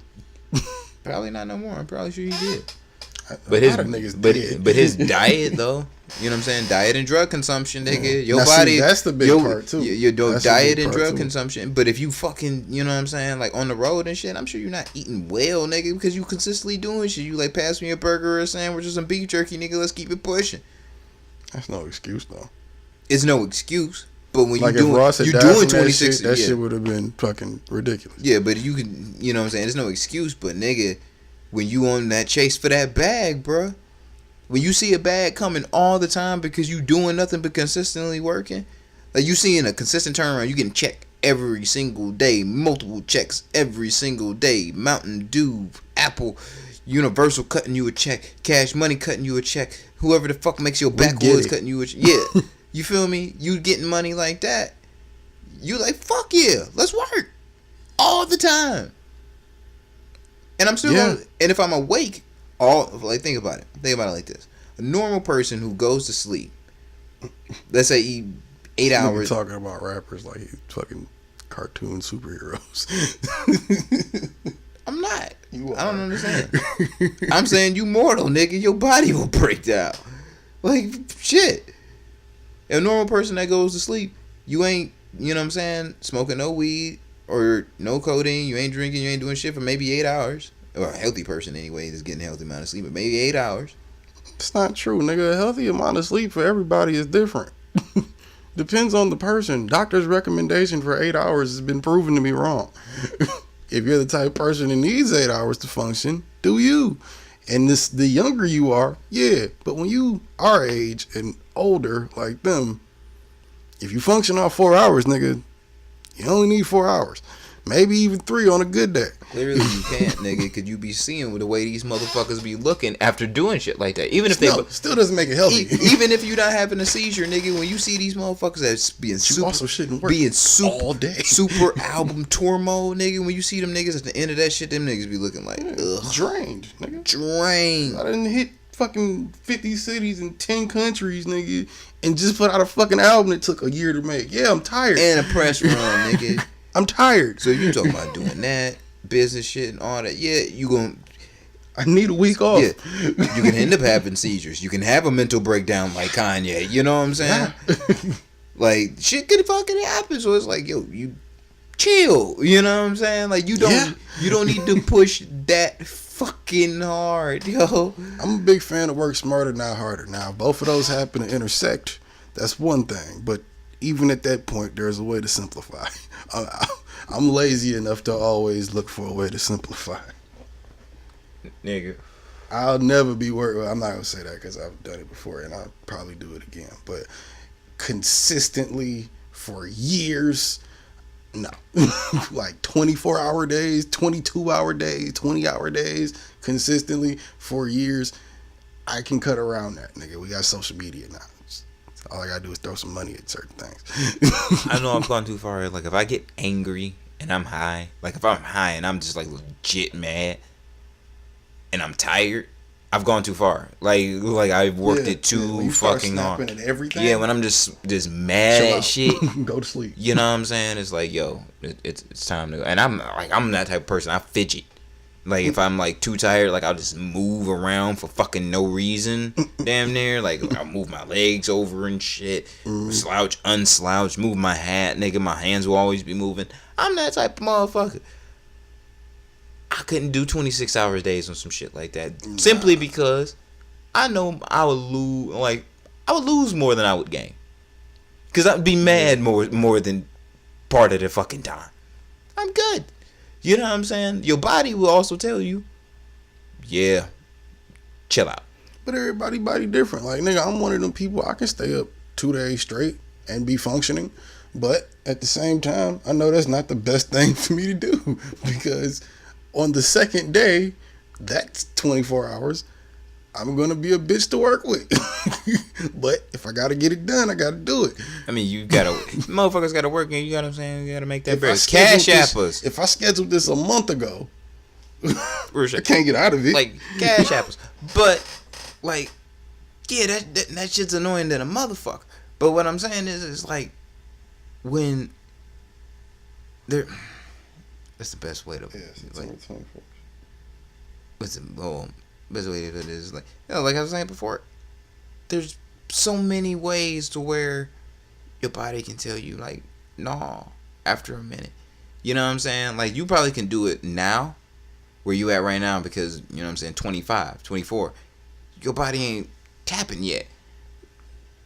Everybody say you feel a little different past 30. 30 feels a little different. And that's probably because that's your first signs of your body telling you on certain moments like, look, nigga, you might want to chill. You had that first panic attack, you might want to dial it down because you know what I'm saying, your social climate is getting a little too hard to fucking sustain right now. You have, you know what I'm saying? Depends on why your knees start to fucking hurt in the cold. You're like, maybe you might need to start working on your jump shot and stop depending on dunks in the post. You know what I'm saying? Like there's little moments like life is about change, and you gotta let certain shit go. Yeah, like it's about transitioning, and we are transitioning through life. So it's like what Wayne was doing when he was at his most popping. When what was it from? I would say 2000 and about three to like 13. Yeah. So 10 years, like you was in here popping for a good 10 years, doing that shit for 10 years, bruh. Yeah. You're tired. Yeah. You're tired. Your body gonna say, nigga, chill. So you gotta chill out. That's and it. You've You wanna already live? been Chill. doing this for 20 years, but you At been that doing it level. at this level for 10 years. 10 years. It's gonna take a toll on you. And that's, I mean, and they say, you know, when you get in the industry, nigga, that's when you working when you not in it to get in it. But then when you in it, that's when you really gotta take off. I believe that. Yeah. That's when you have to do those things. But I'm interested to see how. I know me, I don't want to fuck around and choke nobody. So I gotta take a day or a few hours to myself sometimes to just be like, all right, nigga, if this is gonna work, leave me the fuck alone for a minute. I think about it like this in the sense of, in the era before the GOATs that are currently and now the people we acknowledge as legends, there was a lot of motherfuckers that was getting shot and thrown in jail, and that was just it in the career. That's how your rap career usually ended. But now that we seen in hip hop, motherfuckers really like age. I think a lot of these motherfuckers, you know what I'm saying, who grew up, the Waynes, you know what I'm saying, the M's at a certain point, maybe even Drake, the Rosses, like where they just went like, oh shit, nigga, I can get to the end of this fucking road and have the super bag if I just hustle hard enough. If I'm alive every day and just move right, I can get a bag every day and let's get this money, nigga. There's so much money out here. Let's go get it. And you get in that mode of just going to get it all the time, and you going 100 miles an hour faster than you would have if you thought like, shit, I'm gonna die by 25, or I'm probably gonna get popped by 30, or go to jail by 30. You moving faster instead of feeling. shit. Yeah, you gonna have a lot of niggas. That's why you get fucking niggas like Logic, who had an anxiety attack doing some simple shit. You know what I'm saying?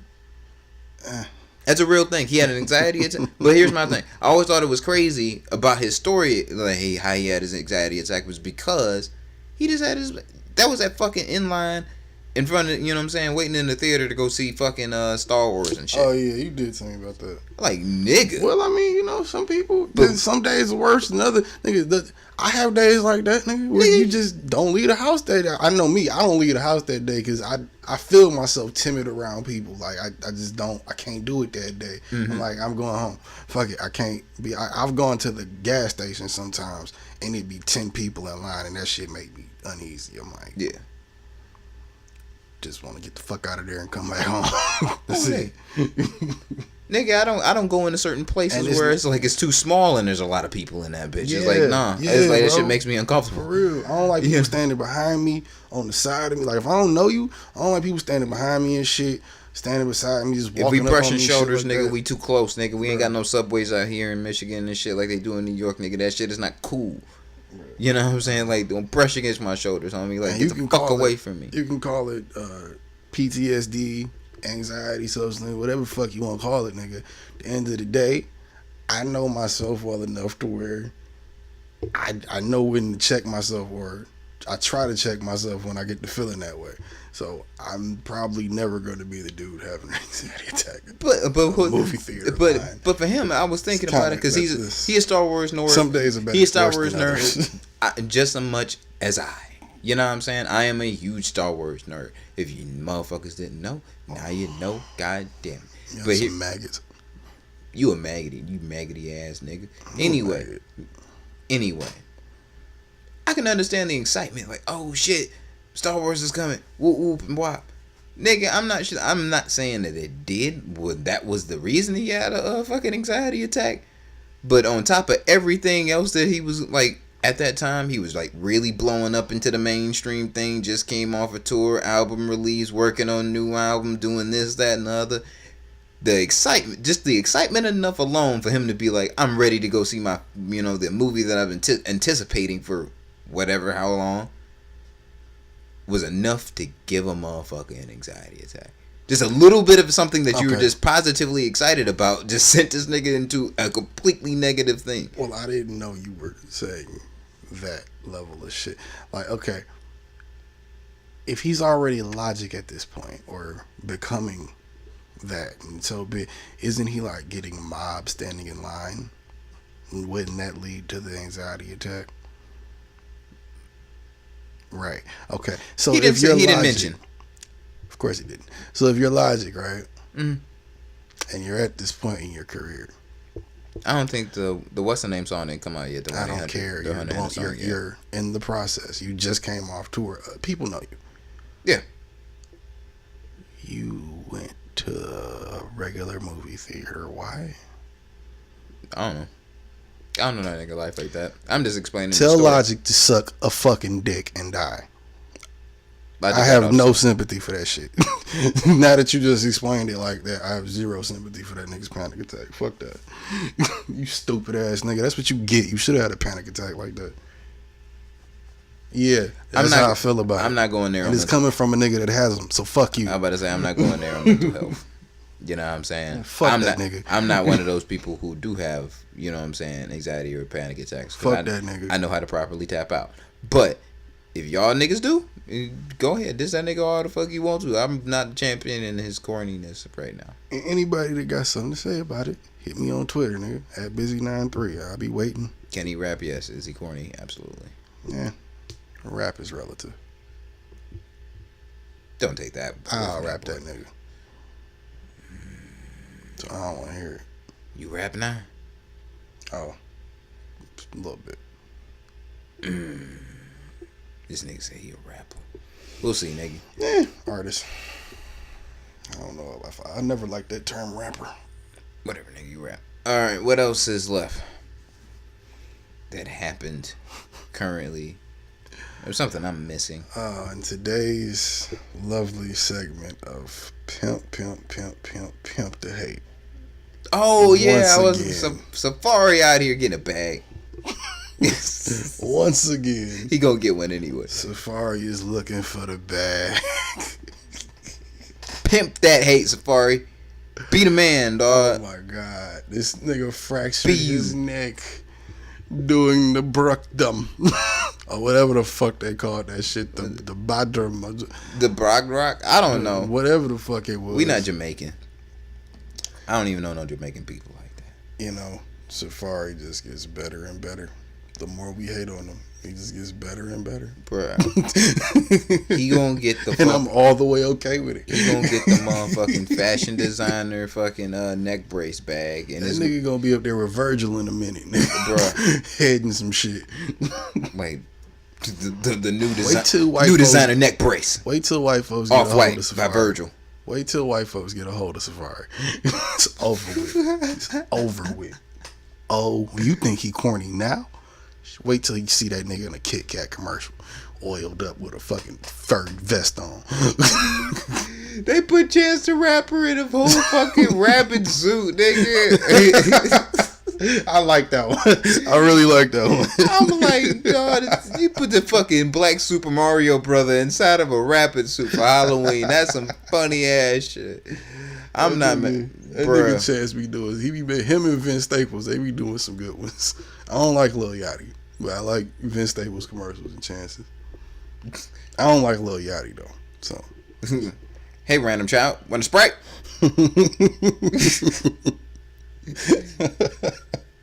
Oh, this look right there. Yeah, Sprite. Yeah, the commercial's over. That's the shit right there. That's a commercial. that other one I hate is the little mini Fresh Prince nigga. Nigga with the high top and the overalls dancing with his mouth open. Why is Sprint? Sprint. Is Sprite really the black soda? Cause I don't fuck with it. I don't like it, nigga. I like Sierra Mist. I'm gonna be real. I've been a fan of both in my day. I just think niggas, Sprite nasty. it's not. Shit fine. That and Sierra Mist is the same shit. It's the same. It's the same concept of flavor, but I don't like the fucking back taste of fucking Sprite over Sierra Mist. I don't think Sprite is refreshing. Sierra Mist is, and I don't like Pepsi products, but I do like Sierra Mist. I like Sierra Mist and fucking Mountain Dew on the Pepsi side. But outside of that, I really don't fuck with it. Well, I think niggas have historically fucked with Sprite for like decades, so I think it's just. I think I it knew was it, around like- before Sierra Mist. So. The only motherfucker I ever seen Fuck drinking you and Sprite, Sierra. drinking Sprite for real, was LeBron James, and that's because he was sponsored by Sprite. Well, he is sponsored by Sprite. That's the only motherfucker I've ever seen like really drinking a Sprite for real. I've never just seen niggas You like. never saw that Drake commercial? Drake drinks a lot of Sprite. I haven't seen Drake drink Sprite since that commercial. I don't know. I think He Canadian. now that I think about it, I think I've always seen black people in the commercials. I don't know. Maybe they're It black is. owned or Yes, something. Like, nigga, I don't know. it is. Are they It- black owned? I don't know, but what I'm saying is there always is black people in the commercials, nigga. Hey Siri. Maybe they just market to us like that. Oh shit. Hey Siri. Hey Siri. Is Sprite black owned? Nigga, no. No, it can't be, right? Turn something up for a Sprite black owned. The first link that comes out there, Sprite at the cookout. A brief history of racist soft drinks, The Atlantic.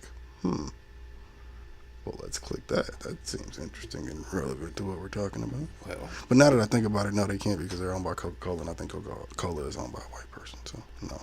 Oh, okay. A brief history of racist soft drinks. Lots of people know about how Coca-Cola used to contain cocaine or how Pepsi was the hip drink in the 1960s. Few realize that Coke marketed assiduously to whites, while Pepsi hired a Negro markets department. So that's not racist? It A says Negro brief- Marcus apartment? says That's a- not racist? So, wait. The name of the article is a brief history Wait. of racist soft drinks. Wait. No, because See the things you find when you just ask serious questions. Hey, wait. So, wait. I'm not even done. That's just the first So paragraph. so they just said like, Or all a right, caption of it. yeah, Coca-Cola has been racist this entire time, but Wait, okay, Pepsi hired a Negroes Markets department. Put more bluntly, Coke was made for white people. Pepsi was made for black people. Over the course of the decades and the seemingly limitless growth of the soft drink industry, the company have expanded their marketing departments and launched myriad campaigns to discourage the idea that either appealed to a specific race. And now in 2012, only this in was written America. 2012, as Mayor Bloomberg was mayor at the time, Jesus. placed tough against continued opposition to his ban on soft drinks. The complicated racial dynamics of the industry are exposed once again as the NAACP works to reverse the ban, thanks in part to donations from Coca-Cola. And that's just part one. Wait, Coke's recipe wasn't the only thing influenced by white supremacy. Wait, what? What? Okay, I jumped the part. Hold on. Whoa! I'm about to say that's a wild ass next paragraph. You didn't even lead into that bitch for the last It one. was That's captioned off. That's I just I'm thought about to it say would be. that's that I improper read it out essay loud. writing right there. Like, god damn. It says the fascinating century and a half long history of soft drinks and race relations in the United States is spelled out in a just published New York Times column from Grace Elizabeth Hill. Mind y'all, this is 2013. This was made. The part about the interwar period in America is particularly interesting. Coke marketed mainly to the white middle class. And I guess it's an excerpt from the book where it's The drinks cost the motherfucking same. Whatever. Okay. I'm learning this same time you learning it, bro. Go ahead, bro. Just go This is ahead. an expert from the column. Oh, of course it is. Coke's recipe wasn't the only thing influenced by white supremacy. Through the 1920s and through the 1920s and 30s, it studiously ignored the African American market. Promotional material appeared in segregated locations that served both races, but rarely in those that catered to African Americans alone. Mm-hmm. Whereas Pepsi and its Negro markets, quote unquote, its Negro markets department went in an entirely different direction. By the late 1940s, black sales All white people worked in that department too. By the late 1940s, black sales representatives worked the southern black belt and northern black urban areas. Black fashion models appeared in Pepsi ads and in black publications, and special point of purchase displays appeared in stores patronized by African Americans. Oh, wow. The company hired Duke Ellington as a spokesperson. Some employees even circulated racist public statements by Robert W. Woodruff, Coke's president. So basically, Coke and Pepsi used to be totally racist, question mark. As Hale, a professor at the University of Virginia, goes on to explain the companies abandoned their respective strategies and worked hard to shed the image of Coke and Pepsi as white and black drinks. The race problems don't stop there, but rather become more complicated and not entirely relevant to the company's marketing practices for brevity's sake.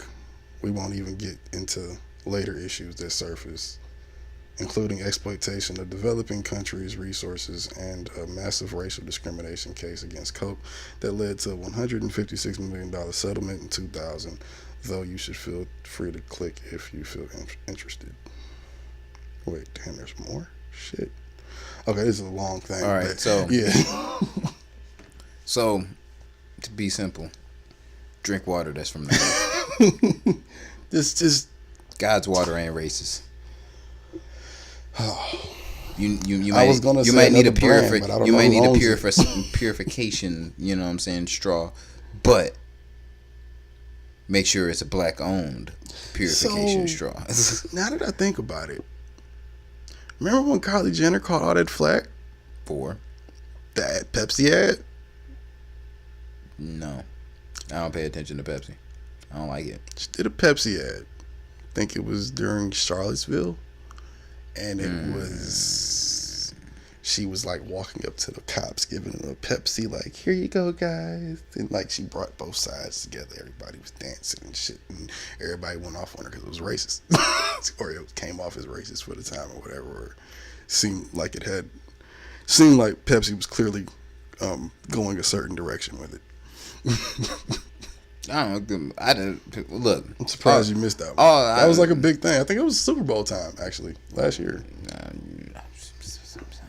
or maybe it was earlier this year. Hold on. Hey Siri, Oh Jesus.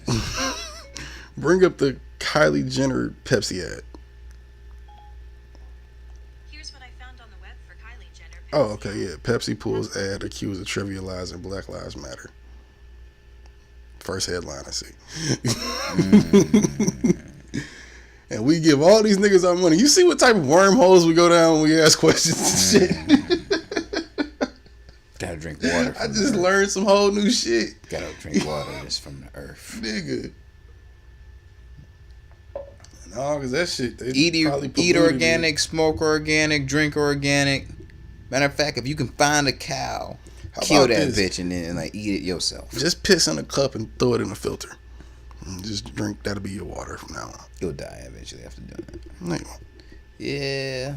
Not if you filter it. If you filter Drinkable. it, that's fine, but it's like, nigga, a lot of it's gonna evaporate. So after a time, nigga, it's not going to be the same amount of liquid that you've been putting in, that you put out, that you're gonna be putting back in. I didn't say stop drinking all water. I just said in order to fuck you to Pepsi and Sprite, you know, clean your own piss and drink it. I think Coke owns the Dasani and Aquafina, Fiji. Pepsi owns the other half of that shit. Oh, So I mean, racist bastards. even the water's racist over there. The water is there's racism in the water in America, and it's real. It's racism is talking, is getting touched. You know what I'm saying? It's touching everybody on every part of the globe through Racism and lead. Aquafina and Dasani water. Racism led and the blood of the oppressed. Shame. I'm thirsty as fuck. I want a Coke. Coke, please. Cheeseburger and a Coke right now. Before I lose my shit. This nigga really was in the middle of a conversation with his lawyer and yelled out, Coke, please. Please. Coke, thank you. That's a We might as well talk that's a about that. telltale sign of someone that's going senile. Or something. I think he's already been senile. Y'all just, you know what I'm saying? White people just don't believe me. Your mans don't believe That's people your died. man's, nigga. Your mans don't believe people died in a natural disaster. That people had bodies after the shit left. And That's like niggas yo had funerals. man's. I'm Black Tino. I can't be on Trump's side. I'm black too. What are you talking about? Yeah, but I'm, you know what I'm saying, Black and Latino, so it's like I can't be on the Trump Just side. because I fuck white women don't mean I'm part white. You sleeping with the devil, Bear. You know, you gotta know your enemy. You sleeping with the white devil. Gotta know your enemy. Inside and out, preferably.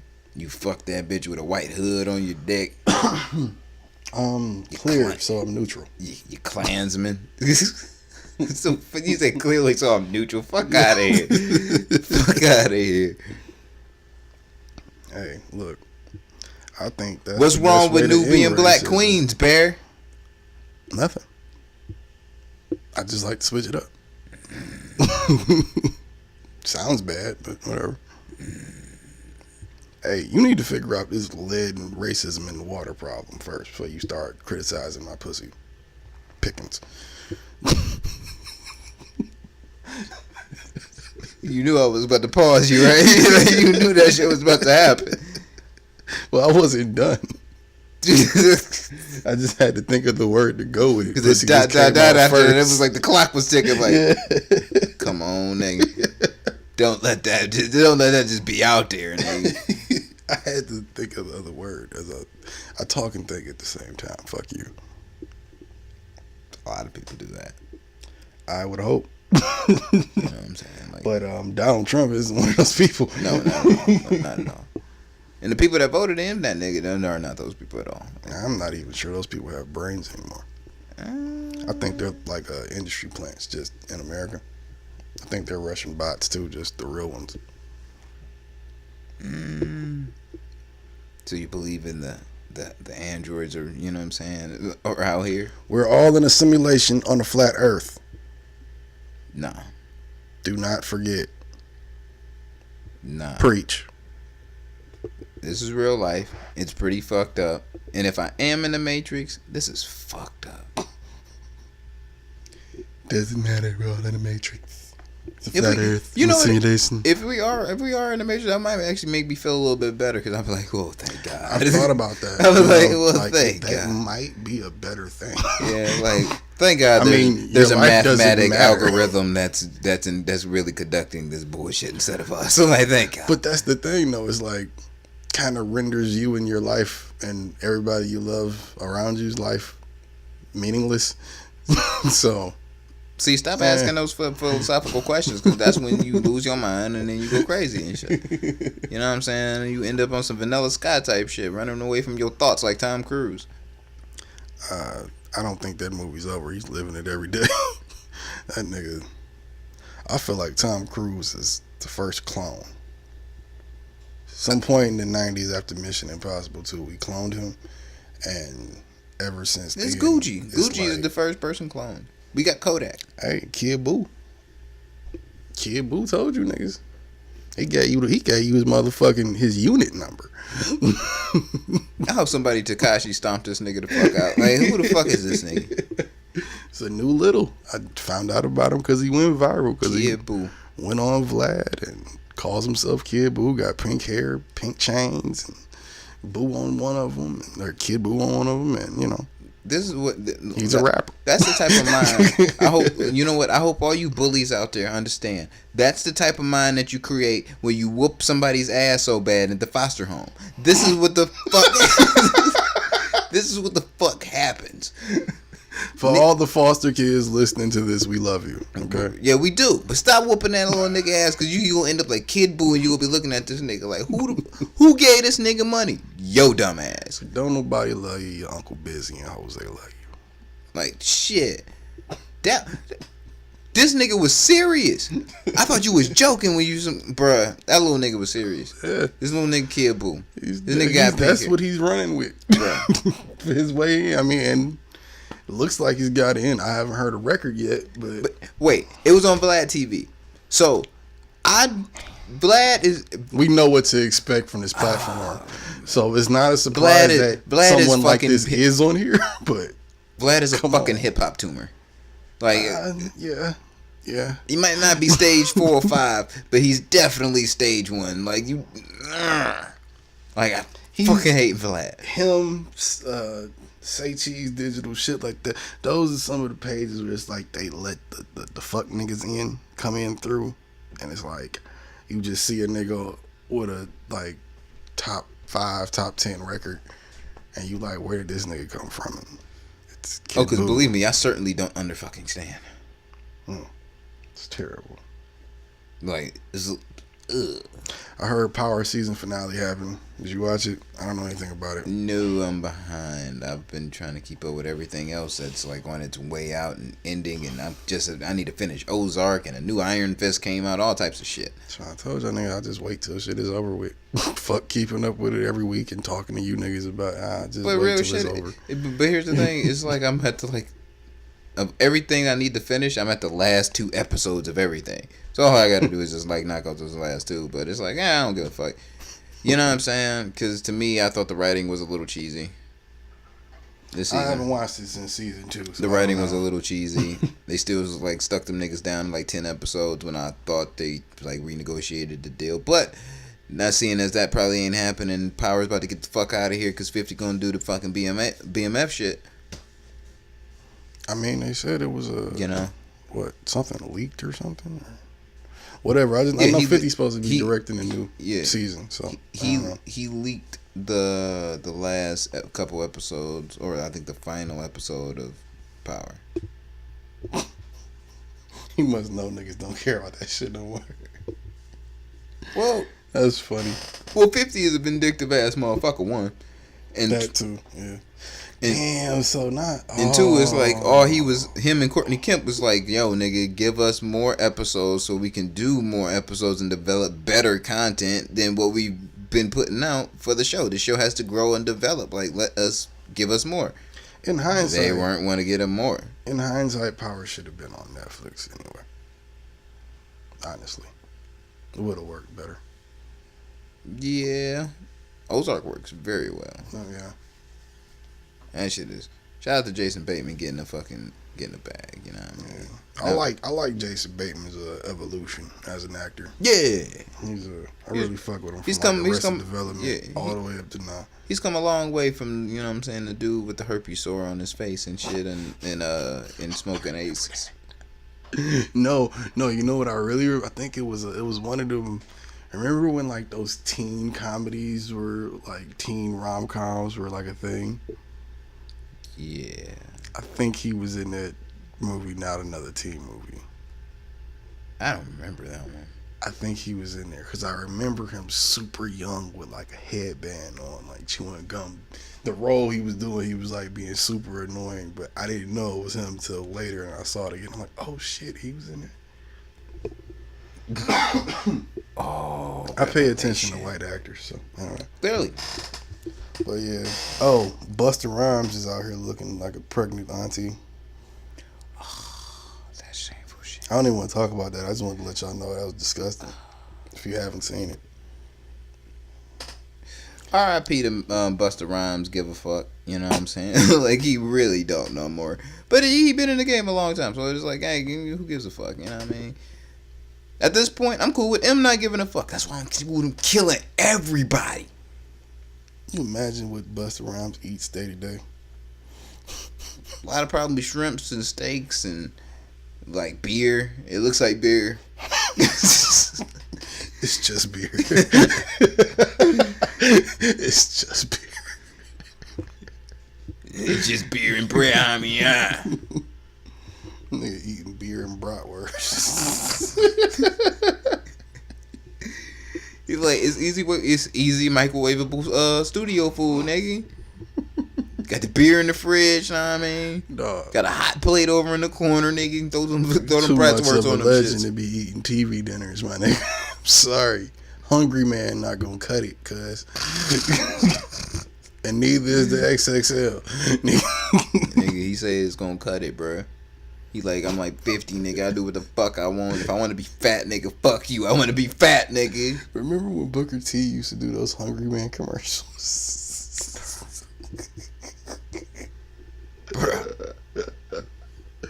Speaking of wrestling, yo, I fucking saw Undertaker and fucking... He's still alive? Undertaker, Shawn Michaels, and Triple H talking about fighting like next Sunday or some shit. I was like, when did this happen? What the fuck? Where? I stopped watching that shit like forever ago, right? But I'm fucking scrolling through YouTube and then it's just a clip from Raw and it's this nigga. Grab the cortisone. Like, bro. And the Vicodin. We need the steroids. All of them.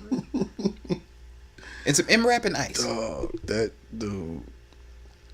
Them niggas, I mean, it's the same shit. They just old now. Them niggas is too fucking... Still looks dope. Just old. That's how you know steroids is involved. That's the only way. That's the only way. 100%. There's no fucking way on earth. You still running into and jumping on motherfuckers the way them stupid motherfuckers be doing in their entertaining way that is all but hilarious to you white and niggas like you. I thought this nigga Triple H was like fully retired. This nigga still gets in the ring from time to time, apparently. I thought every time I see him, like when I'm scrolling through the channels, I stop and look at it for a second. Every time I see him, he cut all his hair off, so he just be having the suit on and shit, just be in the ring talking. I ain't seen this nigga fight in years, but apparently him, Shawn Michaels, and Triple H, or him and Triple H, or him and Shawn Michaels is about to get into it. And I think him and Triple H already fought, and Triple H lost, and Shawn Michaels was out there talking about it, and Undertaker came out to say something and challenge him or something. I don't know. I feel like a child explaining this. Fuck all that, nigga. Fuck all that, nigga. Brock Lesnar fighting Randy Cormier. Kill him. I don't know. They ain't released a date yet, but fucking Cormier called out Brock Lesnar. Brock Lesnar stepped into the octagon and challenged that nigga back and was like, nigga, I will fuck you up. So it's like, yeah, blood, bath. Somebody needs to do something with Brock Lesnar. I feel like he needs to. He's been born in the wrong fucking generation of, you know what I'm saying, life. He needed to be like a gladiator or some shit. Bro. Like, he needed to be in an era where it was just okay to just be that nigga out there killing shit. I've never seen somebody that's physically scared me through a TV. Like, not many people, even bigger than me, stronger than me, in person, meet me and I'm like, feel intimidated. That nigga intimidates me through the screen. Because you know that he loves to hit no people. reason you supposed to be that big, that fast, that strong, all at the same. That's some LeBron James shit. Like, but he just like to fight. To Like, hit people, bro. When he wasn't wrestling, when he wasn't fighting UFC, this nigga was on the fucking practice team for the Minnesota Vikings. He just had to find something to hit in some way. So he decided, I'm gonna go tackle some niggas. What the fuck, bruh? It's one of them niggas that like, I don't want to be nowhere near your fucking radar. Fuck on it, nigga. I don't want to be near it. It's one day. No, don't punch me, and I gotta shoot that nigga if I ever fuck with him. Like, cause the 1-on-1 ain't gonna do it. My hands ain't that nice. Like, I'm nice, but not that nice. 4-time Big Ten champion in I'm wrestling. nice, but not that nice. 4-time Big Ten champion in wrestling. Nah. Multiple-time UFC heavyweight champion. Fuck that. WWE champion. I'm good. That nigga wins at killing stuff. Like, he wins. And If at the very if least, you if threw not it- killing it, beating it to death. if you threw this nigga in there with a wild fucking bear and a cougar, he gonna I wouldn't come. be surprised if he walked out. He gonna come out with some motherfucking, like, with a fucking bear like cape. You know what I'm saying? Out of the skin, nigga, and some cougar boots. Come out with that bitch on. He one of them niggas. Yeah, he'll come out with that bitch on his back, like, nigga, what's up? What you thought this was? Like, that motherfucker is a different breed of motherfucker. When you love to hit somebody that much, anybody that much, that's crazy. Nigga has got to have a very traumatic childhood. Like, that's crazy. Because he's always angry. I don't know. He's I from don't the, have he's ever from the seen him Midwest. laugh. Midwest people are angry. Nigga, you from Minnesota. Yeah, nigga, I see snow all the motherfucking time. Nigga, it's cold, but That's it's supposed hot. to make Nigga, I'm you- mad. It's supposed to make you jolly. If it ain't Christmas, Christmas. we ain't had no money for no Christmas presents. Nigga, I'm mad at everything. It's snowing literally in fucking July. I'm mad at everything. Yeah, I couldn't do that shit. That's The that's Mighty one of them Ducks niggas, suck like, bro, now. I'm mad at everything. That's one of them niggas where it's like, that's the dude to have as your best friend. Like, if you grew up with Brock Lesnar, you just be like out chilling and shit. That's the nigga you want with you. I'm not. I don't want that nigga around me, and I tell you why. If we best friends, yeah. Yeah, come on to the party with us, nigga. Yeah. I'll tell you why. 'cause We this might is- start a fight just This, because. yeah, this might be Fuck me. the wrong nigga to bring around a certain type of people that like really like to crack jokes or some shit. You know what I'm saying? Like if you crack jokes about Next the fuck thing you know, you getting questioned for a murder. real shit, like, yeah, nigga, look at you, nigga. Like, you got fucking muscles on your neck, nigga. Who the fuck be eating them bitches? And then right after that, you get, Grabs you with one hand and rips your head off your shoulder. bro. You didn't expect that shit, but you was like, damn, this nigga do love to fight though. Fuck, I thought he was gonna be cool. No, he's not gonna be cool. He hostile as fuck. That's what he do. Like, he's not somebody I'd want to drink with. Put it like that. Like, nigga, he did a fucking an interview Imagine on he's Sports not a Center. fun drunk. I think it was before his last fight. He did an interview on Sports Center, and nigga, it seemed like the comment, like the caster and shit, the broadcaster was like looking at this nigga like, all right, nigga, just stay there, stay. It was like a reasonable distance between seats too. It was like, just stay there. And he got the fucking classic cop buzz cut that makes me think you're a racist when I see This it. nigga major I'm chip not hazard looking fuck- ass yeah, nigga. bro. I'm not fucking with this nigga, bro. Nah, bro. If I ever seen that nigga even walking at a fast pace towards me, I'm up in my shit like, yo, what? What, I'm why you taking walking that fast. I'm taking my What? chances running. I'm taking my chances running against Brock Lesnar, and the only reason No. is, yo, I'm taking my Fuck chances. that. I'm taking my chances because He I'm gonna lighter. hawk your ass down. I'm and eat you. Asshole first, like a mountain lion. I'm lighter, nigga. So it means like with good stamina, Okay. I can like I'm not holding as much weight. I'm gonna move faster. Okay. That nigga's gonna get tired eventually.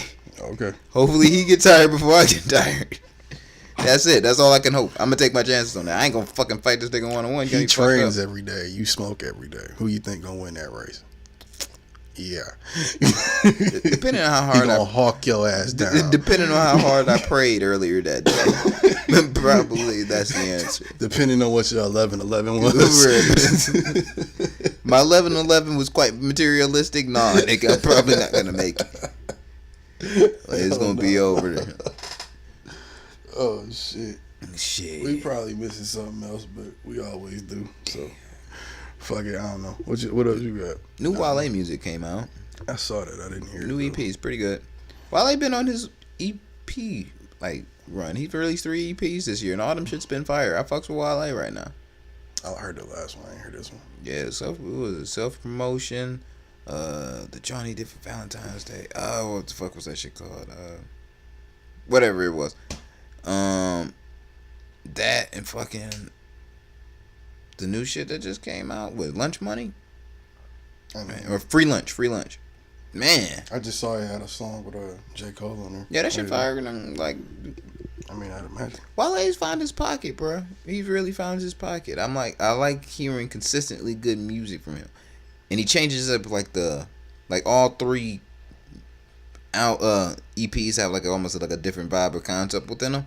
So it's like he's not dedicating a whole project to one fucking sound or one message and everything. I think it breaks off very well. Yeah, that's true. You know what I'm saying? Keep shining, my nigga. Shining. Oh, yeah, that's what it was. Okay. Did you hear about your boys?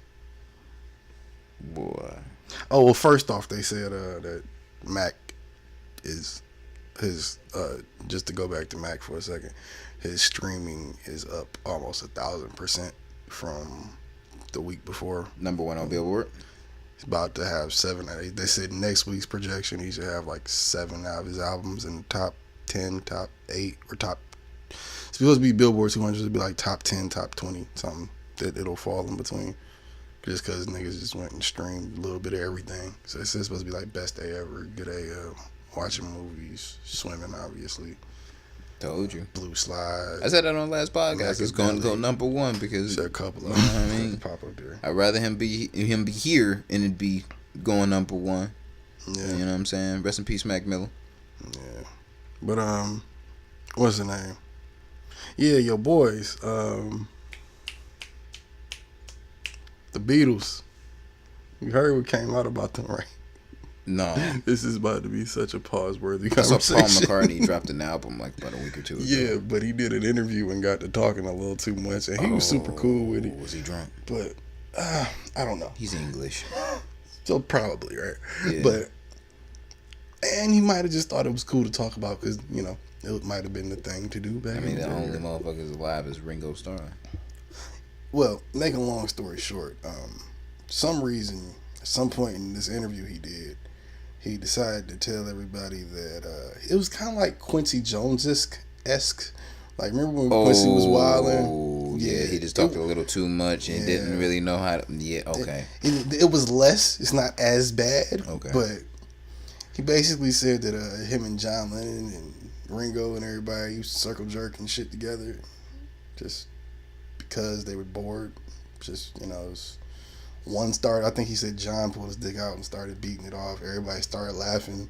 Then they kind of looked at each other and then said, fuck it. They started and just circle jerk. When you on that much acid So- as they are at that time, and trippiness, they would have. No, there's not an excuse for that, bro. It's kind of weird. in they English. Well, I'm not shooting them any bail. I'm just saying, yeah, that's bound to happen. No, but you are. Nah. Drugs is no. You can't blame everything on the drugs, bro. I'm blaming it on them. The drugs and them being English. You a little bit too comfortable with niggas. it's very strangely weird. I ain't that comfortable around you, motherfucker. I'm comfortable as fuck around you, motherfuckers. That- Not that comfortable. Yeah, you know that. And even if I was that fucked up to where I did pull my dick out and just start beating off in front of y'all, I'd expect one of you niggas to hit me and put my dick away for I'm me. tasering your dumb. So you're a little too comfortable, bro. It's too much. It's too much. Yeah. I know we're friends. Yes, we're touring There's a the lot world, to take but in because I look at John Lennon so differently now. Like it's a lot to take you, in. nigga, shit. It's like what's the words I want to look for? These rock stars get old, nigga. That shit gay as fuck. Start Like that's saying shit. almost exactly what I want to say. Like that shit's wow. That's gay. Nigga, when There's we no way said- to properly explain that outside of that. I'm sorry. When we said we wanted to hear your rock star stories, we did not mean this, granddad. Paul is fucking senile as shit, dog. He 100 as shit. You know what I'm saying? He done all the drugs that the world can offer. Nah, he just Yeah. sits up playing a fucking ukulele, You know what trying I'm to saying? sing. It's fucking Squeeze out these last few bars It's- of his fucking vocal it's cords. unfair. Is you know what I'm saying? He got divorced and shit. That bitch getting all the guapanese. Yeah, my nigga. Yeah, didn't he have to give her like a wooden leg bitch like 800 million or something? She had a wooden leg. I thought so. I don't know. Yeah, she had like a wooden leg or something. Or a wooden arm. One of the two. Whatever the fuck. Like he, bitch, you know what I'm saying? His ex-wife that he divorced and shit. Like No, she had one leg. She didn't have another leg. She just had one. that's fucked up. Damn, you vindictive one-legged person. Take all of Paul McCartney's money. But whatever, get your bag. Last person you think would rob you would be somebody with one leg. How they gonna get away? In a wheelchair, nigga, escorted out by police. Like that's how the fuck. Well, they that's gonna not get getting away. Right. That's So getting my away. point stands. How they gonna get away? No, I'm saying like she took that bag, nigga, and was wheeled out that bitch, escorted out like, fuck you, Paul, like with the check, nigga, in hand. You know, that's what I'm saying. Like Paul ain't whooping no police officer's ass these days. This ain't the '60s, bruh. He going down immediately. Her ass, nigga. Fuck the police, nigga. Especially if I'm white. I'm not even looking at you, nigga. Move out my way. Bitch, what's wrong with you? Seriously? I'm Paul McCartney. I'm pushing some police out the way, nigga. Get the fuck out of here. Yeah, you don't want to be the police officer that shoots Paul McCartney. That's ooh, that's bad. Ooh, And we in London. bruh. Nigga, they'll shut down. Don't you know I'm a knight, nigga? They call me Sir Paul McCartney, you bitch. I don't think Fuck that out of my means way. anything. It doesn't, but it sounds dope as shit. It It's like don't. Esquire at the last of your name. Just sounds distinguished. No, I think you actually are got to be a actually are a very distinguished person if you are or do have Esquire attached to your name. They just giving away No, the sir. They you're just kinda giving fucking pretentious, actually, but- they giving away the sir title nowadays. They give away Esquire. They always have. It's one of those things that's supposed to make you look doper than you are. Yeah, all that It's shit. kind of like the whole point of it. They're both really pretentious, actually. All that shit is Neocool. Yeah. Care about nothing. What's my man's from Star Trek? Yeah, they got him. He's a Sir too, Sir Patrick Adams or Patrick Stewart? Yeah, For what? Patrick Adams. What? For what, nigga? What are you get knighted for? Yeah. This is being a dope nigga from England, I think. Nah. I mean, he's not that. I mean, he's dope. But like, damn. Using. Word. I'm sorry, but everybody got to take a step back. That was a part of that fucking shitty ass X-Men series, and seeing him as being one of them, that title got to get stripped, bro. You was No, there. what did he do? He just had some show. It got canceled recently. But it was some show on Showtime, I Something think. talk. Yeah, he was like a news reporter or something, but he had like a drug problem and some crazy shit. It looked pretty good. I like him in movies by himself. I just don't like him when he's on that Star Trek X-Men bullshit. See, I'm not with the Star Trek 'cause that's just too much nerdiness to consistently take in on a regular. Says the nigga that defended logic standing in line for Star Wars. Hey, 'cause Star Wars come like once, you know what I'm saying, once a year now, but like at the time, once every 3 years, nigga, or once every 2.5. I ain't tripping. You know what I'm saying? Like every single week, I'm tuning into. That's like the Game of Thrones niggas. You think they're not about to do that with Star Wars? If they- Where do you think they're going after they're out of movie ideas? television. They already on television. It's cartoons. I don't consume that shit though. I'm not talking about that. I'm talking about like Luke Cage level related to the universe type shit. Oh, I'm probably Cartoons don't count. I'm probably gonna be off it at that point if they don't do it like Netflix. If you do it like Netflix, I can do it where I can just binge it all at one time and be cool. I'm not doing this whole one every single week coming together with my Star Wars nerd buddies. And Niggas it's like, gonna be on the CW. oh, I'm definitely off the shit then, nigga. I don't fuck with nothing on the CW, nigga. I don't give a fuck what it is, yo. I gamble against that shit every time. Like, I don't give a fuck, fam. You could be saying there's gonna be a live action Batman TV show, and I'm gonna be the first nigga to be like, I'm off that bullshit because it's on the CW. I don't know about that, guys. I barely trust Fox.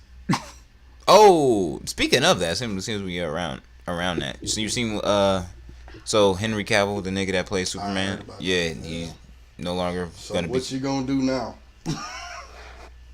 Well, remember, Nigga, yeah. no. Also, Ben Affleck isn't no longer signed to be Batman anymore. The only 3 people that's still on squad is fucking on Wonder Woman, Aquaman, and The Flash.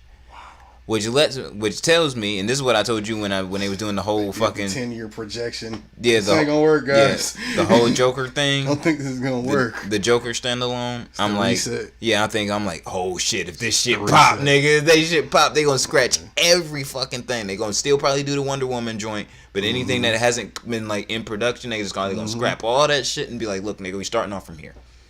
Because where we left this shit at was not good. Like, at all. They can make it work. I mean, like, that's I your... love to see it. Marvel that's had what to do they it. Should have did, but I mean, you know, Marvel had to restart they shit, you know what I'm saying? Because they they pieced up didn't everywhere. really restart. Yeah. They waited. They did a couple restarts. They restarted the Hulk. They restarted fucking Spider-Man Yeah. twice. You know what I'm saying? They had to 3 get... times technically. They restarted fucking Fantastic Four twice. They had to get their shit together. So, you know what I'm saying? But it's different for them though because they hadn't went down the wormhole of the universe. They were trying to get the standalones right so they could introduce you. They didn't even do but 2 or 1 for. They had to restart Superman too. Fuck, they fucking did the or not. That's DC, but you know what I mean. Like that's one of the restarts they did. Fucking, you couldn't start fucking with the Avengers and then go to Iron Man and then go to the Hulk and shit. And that'd be way crazier to do. See, You like, had to do the standalones to introduce at least 3 of the main characters, and then everybody else can follow suit. That's why I say they did it right.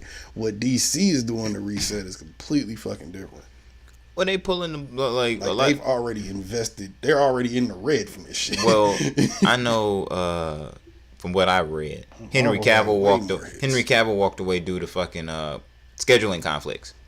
And that nigga's getting like mad major bags from all types of other movies. So it was just like, all right, nigga, you can't give me what I want to meet up with the schedule and shit. So yeah, I'm going to chase these bags because honestly, the product I'm pushing is going to probably be better than this.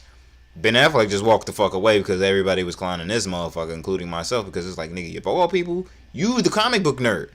You really that nigga.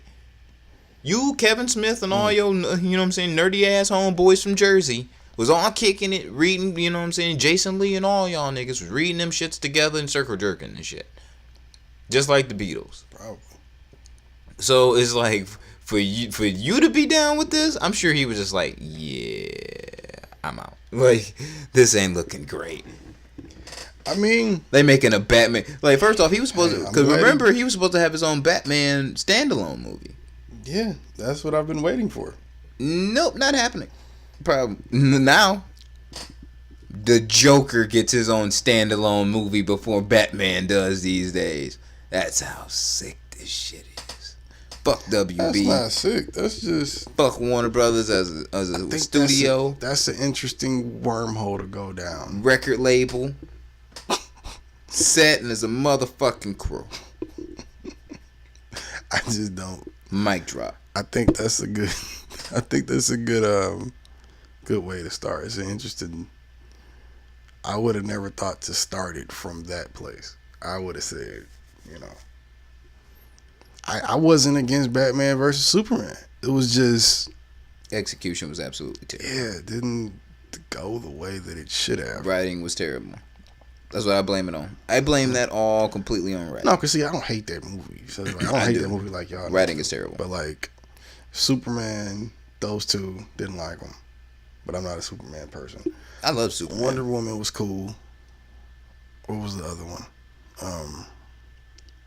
Justice League, and that's it. You get 4 movies out of it. Justice League was. I could have did that better. That shit was trash. I just could have did that better. I'm so glad I didn't pay for that shit. That and Power Rangers. Power Rangers I really wasn't off of too much, but it was like, you know what? At the end of it, I was just like, I'm so glad I didn't pay for it. It's not bad for something that I watched for free. Yeah. Like, if I would have paid $10, $20 to go see Power Rangers in theaters, I would have been pissed the fuck off. Yeah, that would have been a bad night for me, or at least a bad choice. Milk was a bad choice. Old girl got to give it up after that.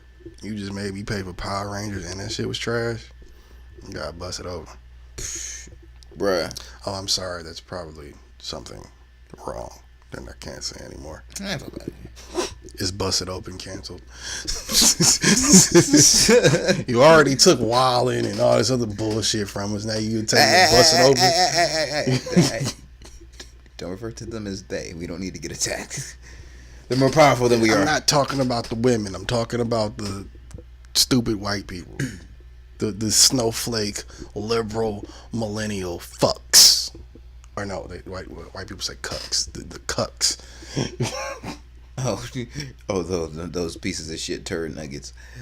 Like, fuck all y'all. Why white people? Why y'all cuss like that? What? Like affectionately, like you fuck. Like it's always like like it's venom in it or some shit. That's that slave master mentality coming out of the that devil rearing his head. coming out of the pores. That's why the white man changes colors, because when he gets angry, that devil pops out of those blue eyes. And that's today's math, God. We definitely need an Oregon sound drop. You know what I'm saying, for that. That was preach. Arm, leg, head, nigga. Yeah. Okay. She don't know about that 5% shit, nigga. All right, yo, let's get the fuck out. Drop your socials. Let's get the fuck up out of here. Fucking dope.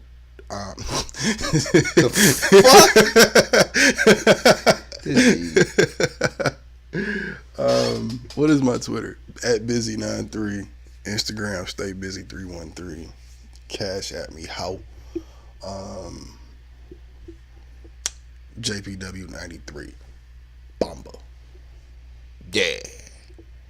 And follow me on Instagram at official Jose _Ortega and Twitter HSM _Jose Ortega. And cash at me that bread, diapers, gas. Got a kid. She need them shits. And she likes to eat and shit. You know what I mean? Like, kids like to consume shit. Jose Ortega 22. Cash at me. Need that bitch. And gas is $1 billion to a gallon. But I figure if all y'all send me $1, I have $1 billion. So why not? Facts. And it was episode 43. Yeah. Non-Millennial Millennials Podcast. God damn it, the revolution will be podcasted, and we out, bitch. Bitch.